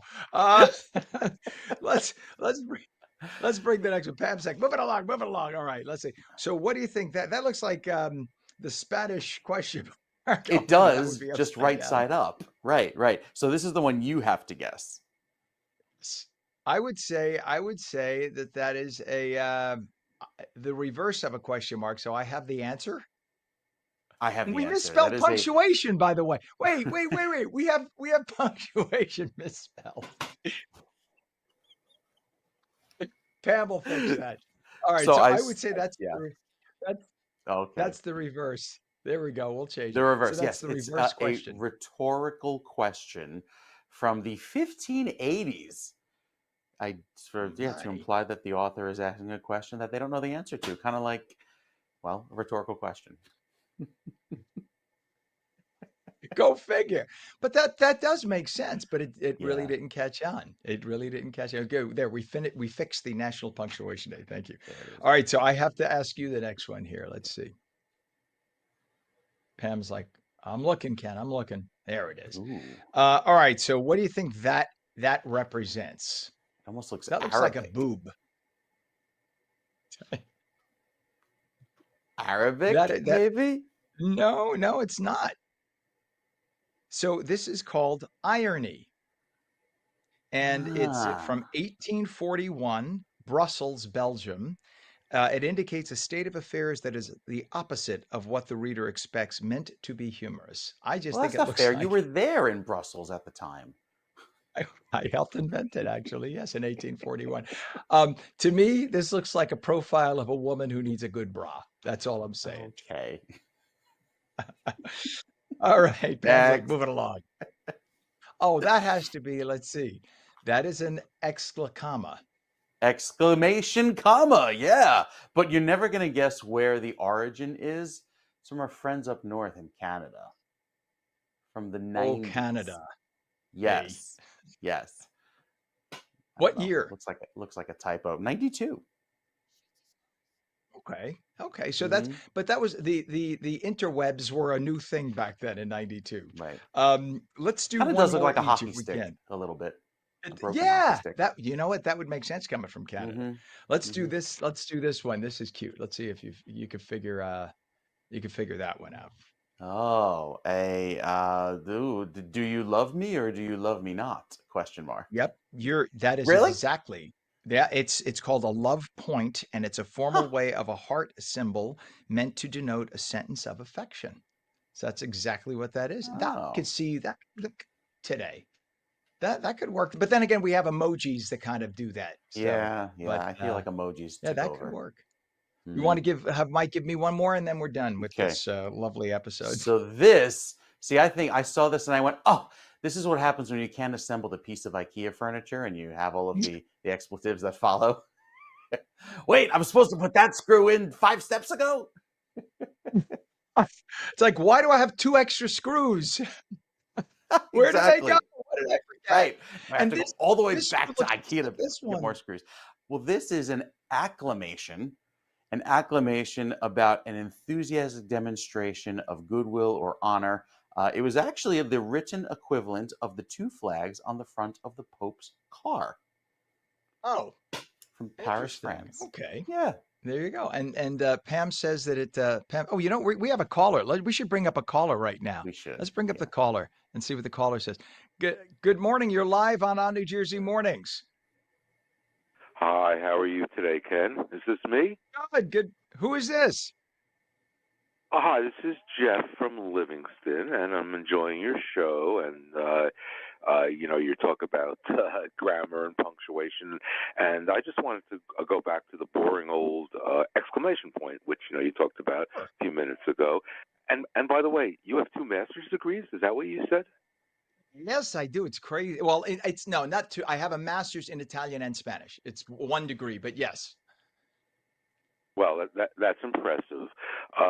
But the exclamation point, in my experience, many, let's say, writers and experts and English professors don't like the exclamation point. Traditionally, maybe that's old-fashioned thinking because I'm kind of old. But I know one professor who would give his students in some writing class, they could use 1 exclamation point per semester. So what does your guest think about that, huh? I love that. I think I mentioned, I don't know if you heard me say, my dad is 95, and he said in his whole life, he never used as many exclamation points as I used in 1 text to my mother.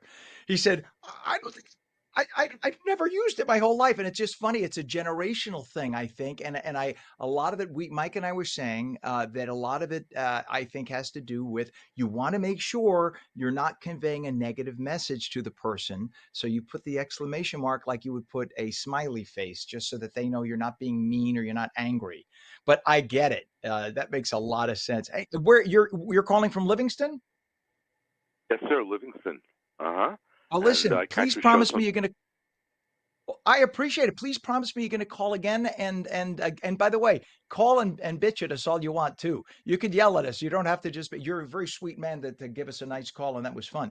But if you hear something you don't like and you disagree with, direct it to Mike. Okay, I will. In fact, I'll think up some mean stuff to say before I call next time. How about that? I appreciate right. it. You're a very nice man. Thank you so much for calling in today. Take care, Jeff. Thanks for a great job. Thank you. Bye-bye I now. appreciate it. Well, Wow, that that was was a nice great. call. Perfect. Yes, it was a nice call. All right. Speaking of a nice call, we got to go to break here, or else I'm not going to get a nice call from our Pam. When we come back, walking for Huntington's disease, and we're going to talk all about that. Very important cause. I do know somebody who had that. Phone lines are open. Again, we will take your calls as you saw. 888-658-0234. You're watching on New Jersey Mornings. We're back in 30.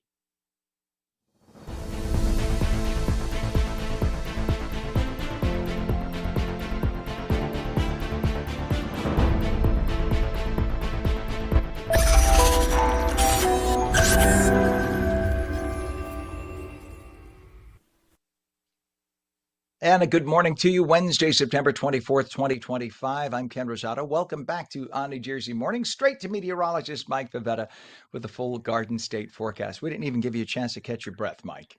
That's okay. That's okay. We'll keep this one quick. How about that? We start off this afternoon with some sunshine, warmer weather on the way. But as we head into tomorrow, that's when some thunderstorms come back. We could see some storms later on today in northern New Jersey, but it's really tomorrow the best chance of seeing some on and off scattered showers. They begin to occur later on tonight, lasting through tomorrow morning, and even finish out the day on your Thursday. As Friday comes in, the temperature starts to warm in the afternoon, but the humidity drops, and that in turn cools us off just a little bit for Saturday with some passing clouds. I think Sunday is the drier half of the weekend. It'll feel much more pleasant.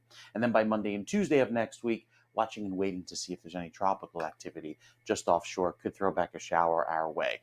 So for the shore points, again, very muggy for you, especially going into tomorrow with that high humidity lasting through Friday.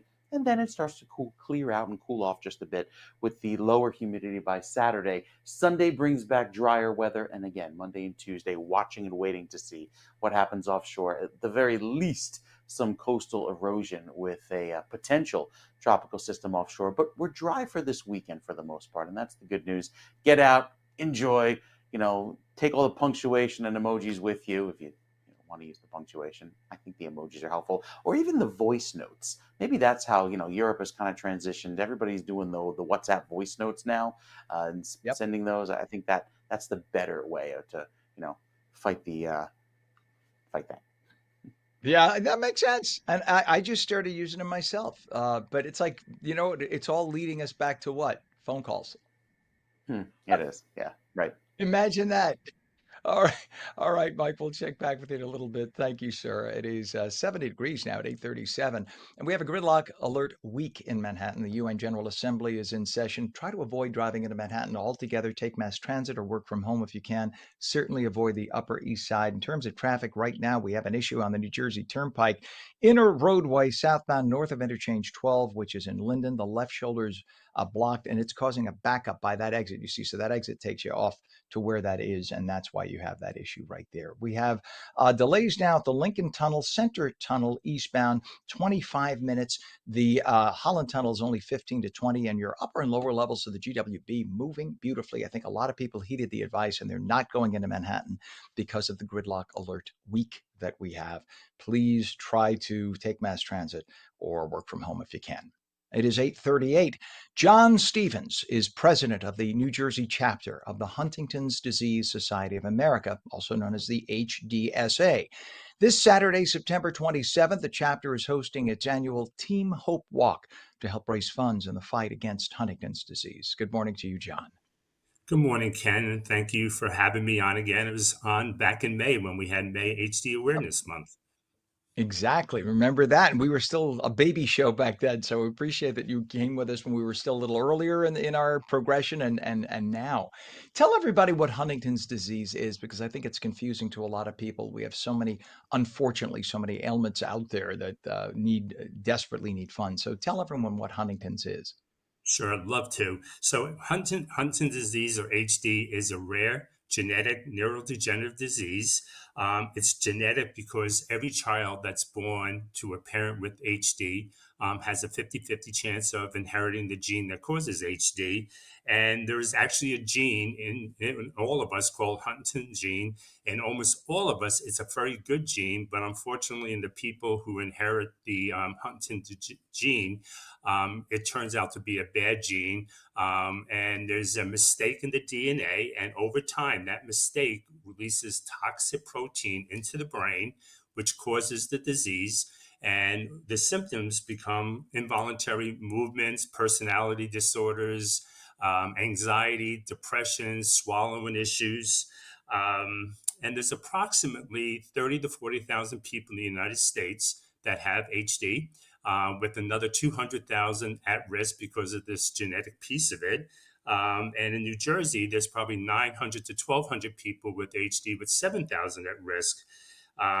Unfortunately, it's a fatal disease. There is no cure. There's some great research going on. But right now, there's no cure. There's medicine, obviously, for this symptoms like anger and depression, but no cure. And my relationship to HD is that my wife had HD for 15 years, was in a nursing home for the last 5 and passed away 3 years ago. And I have 3 daughters, and my youngest daughter tested positive for HD, which means 100% she will get the disease. And it's been called the devil of all diseases because it's like having Parkinson's, ALS, and Alzheimer's all in one disease. What is the expected lifespan, or is it just different from person to person? Yeah, it's hard because there's no boilerplate because it does vary by person, but the average is around 15 years, which was what when my wife was. And so clearly genetic. I mean, if you were to have 2 people who both had Huntington's, so then you have a 100% chance of passing it on at that point. So the child will definitely get it. Is that the way it works? Um, it's rare with both people. I don't think there's enough information to say it's 100%. It tends to be, it's probably a true statement, Ken. I just haven't heard that specifically. Because I'm guessing it's such a rare ailment that the chances of having 2 people who have it and then getting married and having kids or whatever is I'm sure rare. Right. What a horrible, if you will, death sentence. And knowing that in the back of your head you have a lifespan, and we all have lifespans. Tomorrow I can get hit by a bus. It could Right. happen. But to know, it's almost like, do you need to know? Do you want to know, or do you wish you didn't know? That's the horrible thing about it. The good news is HDSA gets great support. So talk about the support that HDSA is offering families. Yeah, so HCSA, our mission is to improve the lives of individuals and families that are affected by Huntington's disease, and there's various components to that. HDSA provides family services, whether it's support groups. We have social workers that are on the staff. We do a lot of education and awareness. As I said, May was HD Awareness Month, and we do education days. We were actually at Rutgers University a few weeks ago, and we gave a presentation to first-year medical students. There was 175 in the audience, and 4 of us talked about our journey with HD, and they were so engaged, great questions. And we're going to do Drexel University in February, so we do a lot of that type of thing. We do advocate both at the state and federal level for laws and funding.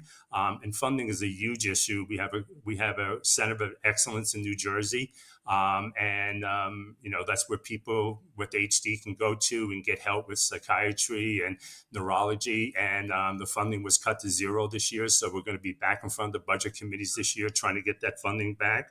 And we do an awful lot of fundraising to raise money to do all the things that we do for the HD community here in New Jersey. I was just talking a little earlier with a doctor from Hackensack Meridian, and we were talking about the fact, brought up the issue, the fewer people who have a disease or an ailment, the harder it is to get funds, right? When it's more people, it's easier to get funds because you have kind of a more of a push, you have more individuals, et cetera. When it's fewer people, it's always much more of a challenge. And it's just an insipid disease, a horrible thing to have. I remember a friend of mine telling me about genetic diseases like that. It's almost like a zipper that's off by one notch, and you zip the whole way up, but the genes don't match up the way they're supposed to match up. And that's sort of kind of, I mean, I'm trying to use a simple analogy for what this is, but as you said, that then impacts your brain, it impacts, et cetera, all the neurological aspects of your body.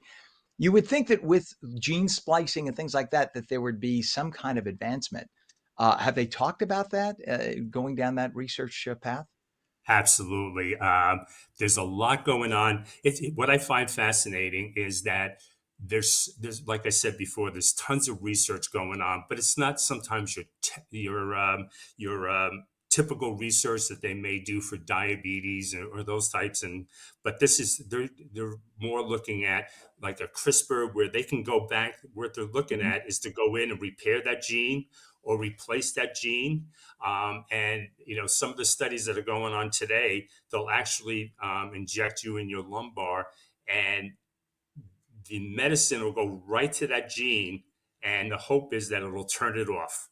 Which, if you think about all the genes that are in your body, they're working out a mechanism to target that gene and turn it off. And probably in the early stages, they'll turn it, the force won't be all the way, but it'll slow down the progression. But the hope over time, either will replace the gene or will just turn it off completely, which is, when you think about it, is fascinating. And the last 5-10 years has been incredible. And just think where they're going to be 5-10 years from now. Absolutely.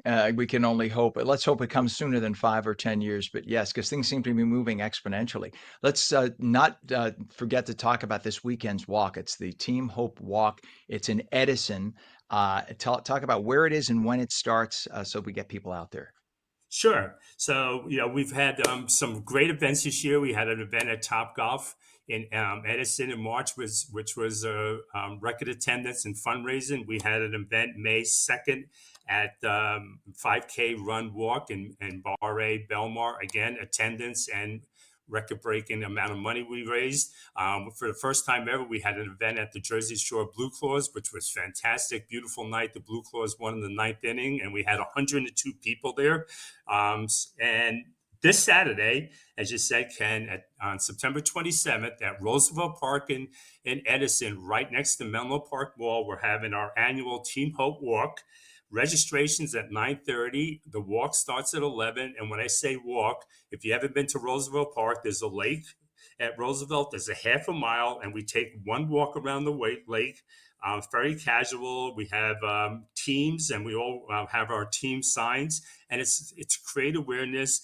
And the event is really obviously to raise money, but to bring the HD community together, give people a place to go and feel like they belong to a community, to meet people, to connect with people, to bring awareness, and obviously to have fun. We have a special guest that day. Sparky from the Somerset Patriots is coming, and who doesn't love Sparky? And the kids love him. We have an American barbecue. We have a DJ, so there'll be music. We have a 50-50. We have a Tricky Tray raffles, and we have over 50 baskets that we're going to be giving, raffling off. And we have a silent auction, and we have some really great gifts that you can bid on. It's a fun day. It's a great day. You won't be disappointed. And Mike, work on that weather on Saturday. I don't want to see any raindrops in the forecast whatsoever. And if you're interested in coming, you can go to hdsanj.org, hdsanj.org. Click on that. You'll see on the right-hand side events. Click on that, and then you'll see the 2005 Team Hope Walk. You click on that and it'll take you to registration, or if you would just like to make a donation. Great day it's a great event for a great cause. You won't be Team Hope disappointed. Walk. Team Hope Walk this Saturday, September 27th at Roosevelt Park in Edison. John Stevens, president of the New Jersey chapter of the Huntington's Disease Society of America, HDSA. Thank you for coming on this morning, John. Good to see you Thank again. you, Ken. And Ken, can You I just bet. say one more quick thing? Sure. On November Yeah. 2nd at Lee's Chateau in Lakewood, we're going to have what we call the Community Day, Education Day. It's free. And the purpose is to educate people about Huntington's disease. So that's our next event. And if you want, I can come on and talk about it just before that too. But thank you for having me. I really appreciate it. Keep doing the great work. And every year I'll come on and, you'll be more mature every time I come on. John, you have the invitation right now. So just set it up with Gerald. You're on automatically. All right, my friend? You're always welcome on, pal. All right. Thank God you bless so you. much. And best of luck Appreciate with the fundraiser. You got it. Thank you. Thank you. It is 8:49 right now. Quick check of the Garden State forecast. Meteorologist Mike Favetta standing by. We got some schmutzy, danky kind of humid weather today. You like the schmutzy, danky? Yeah, schmutzy, danky, a little dreary, but there's some sun around right now. It just makes it feel very humid through this afternoon. Not exactly like a fall feel, more like a midsummer, especially with the highs in the 80s, high humidity. Breaks of sun today, but the threat of some showers looms, especially for this afternoon into tonight, with those temperatures cooling off. And then just becoming more humid. We could really use the rain, though. The drought is persistent, especially across northern New Jersey, with the 1 to 2 inches of a rainfall deficit, better at the shore, but everybody taps into the rain today. And then we keep an eye toward the tropics, where these two areas have a high chance of becoming named storms in the next day or two.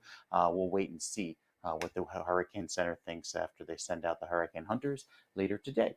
A lot of heat coming up for the Midwest, and that extends even here into New Jersey for the first week of October and even going into the next month. I think we'll see average chances of rainfall. So with a wet period today and tonight into tomorrow, it stays wet throughout early in the morning on Friday and then gradually clears. So any plans this weekend? And I heard him. Yeah, we're looking for some dry weather on Saturday. I have the outdoor plans too, so of course it's going to be dry.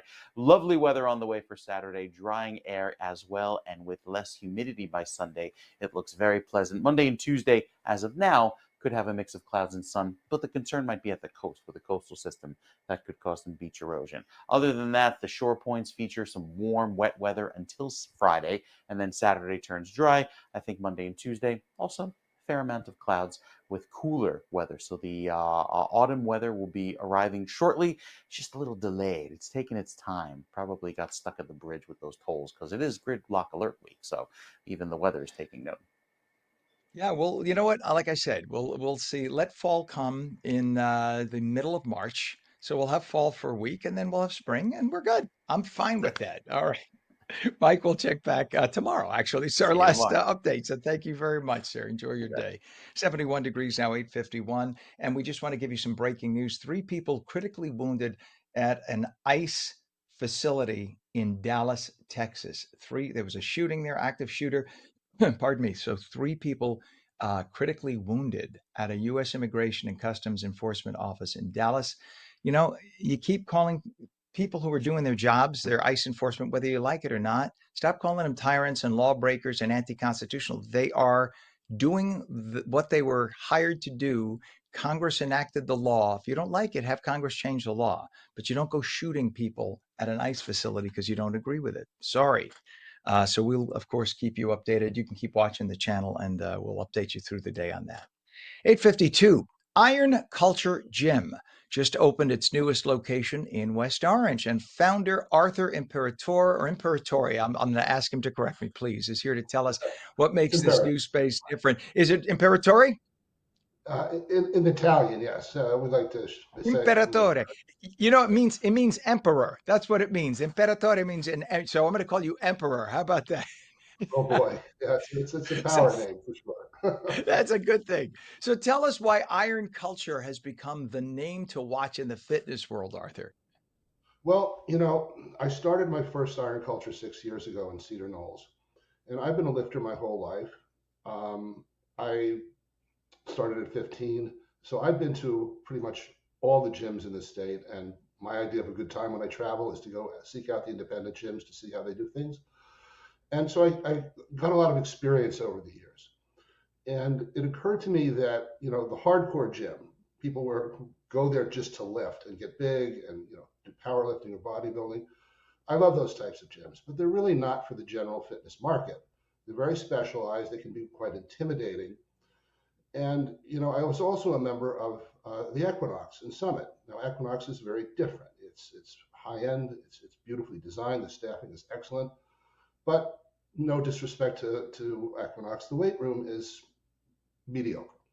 So it occurred to me to put the two concepts together, to have the best weight room along with the best amenities, the best staffing and design to create what we call a high-end hardcore approach to weightlifting gyms. And Yeah, it's funny you say that. carried I'm that sorry, please forward. continue. I didn't mean to step on you. Go ahead. No, I'm sorry. We carried that forward to our second gym in North Bergen about 3 years ago, which was a level up. This third gym is our biggest, our best, and really the model for the future. And it really is a total experience, if I can call it that, So where let, everything works together. So And here's the question, Arthur, because I'm not a gym guy. My husband is Mr. Jim since he's 14. He's like you. He when we go on vacation, we don't pick a hotel or a resort, whatever, unless he's first approved the gym himself that's in the facility, or else we'd rather go to a no-name hotel as long as it has a great gym than a great hotel with just a fitness room. He doesn't want a fitness room. I He also identify have, with so exactly. So and I'm fine with that. I sleep when he goes to the gym. It's all good. I'll just nap and I'll order breakfast in. You go to the gym, go work out. Um but the question is, you get so many people who don't respect a gym. Like when they go to the gym, they don't wipe down, they don't, that how do you Mhm. deal with having the real weights, free Mhm. weights, and then Mhm. at the same time you want to have that high end environment with the that equipment is extremely expensive. How do you Right. combine those two? Well, first of all, I think most of our core members are experienced gym people, so they know gym etiquette and they're very respectful of the equipment and other members' experiences. So we really don't have to police them that much. But to the extent that we do, we have floor techs who work full time during the day to re-rack weights, to wipe down machines. We have a great emphasis on cleanliness. Cleanliness is one of the biggest concerns of people who go to a gym. And that is one of our top priorities. So order, cleanliness, and gym etiquette are really very much a part of the iron culture experience. What, Arthur, what about somebody who wants to come in with a train? I mean, is it okay to come in with a trainer, or is that not, like, is that for somebody, your gym's for somebody a little bit more experienced than that?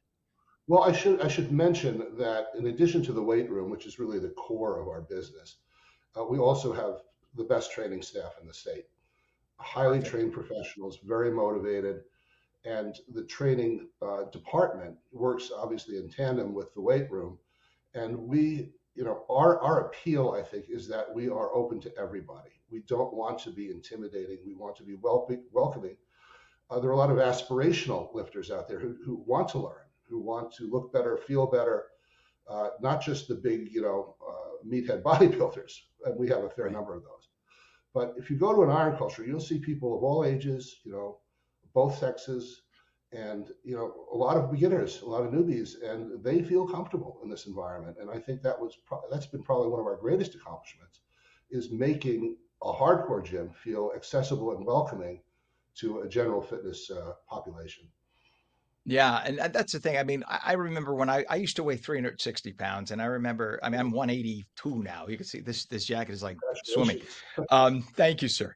But the problem is, I really need to do more toning and core work and everything else. And I only bring it up because, like, I did one of the baby entry level gyms, which I won't even mention the name. You probably know what I'm talking about. And the few times that my other half came with me, he was like, I can't even work out in here. There's no the free weights only go up to 20 pounds. I can't do it. So you know, seriously, that's the issue with the entry level gyms. But it's nice to know Mhm. that there's an experience with iron culture where you still welcome somebody like me, but somebody like my husband, and we could both go there and have a good experience. Yes, that really, I mean, I guess that was an insight I had. We want to, obviously we want to make money as a business, and it's difficult to do that if you specialize too much in what I call the meathead population, right? But more important than that, we want to bring like the mission of fitness to as many people as possible, because it is a lifestyle. It's a discipline. It's not just looking good for the beach. Nothing wrong with that. But it has so many benefits, physical and mental and emotional, that we consider our mission as a company, to make the experience as available to as many people as possible. And I think we've done a pretty good job. Arthur, I got to cut you only because it's literally the end of the show right now. Quickly, what's your email address? Your website address. It's ironculturegym.com. ironculturegym.com. Arthur Imperatori, or Imperator, founder of Iron Culture Gym, the newest location opening in West Orange. Thank you for coming on. We're going to check you out, Arthur. Great. Thank you so much. Have a good day, everybody.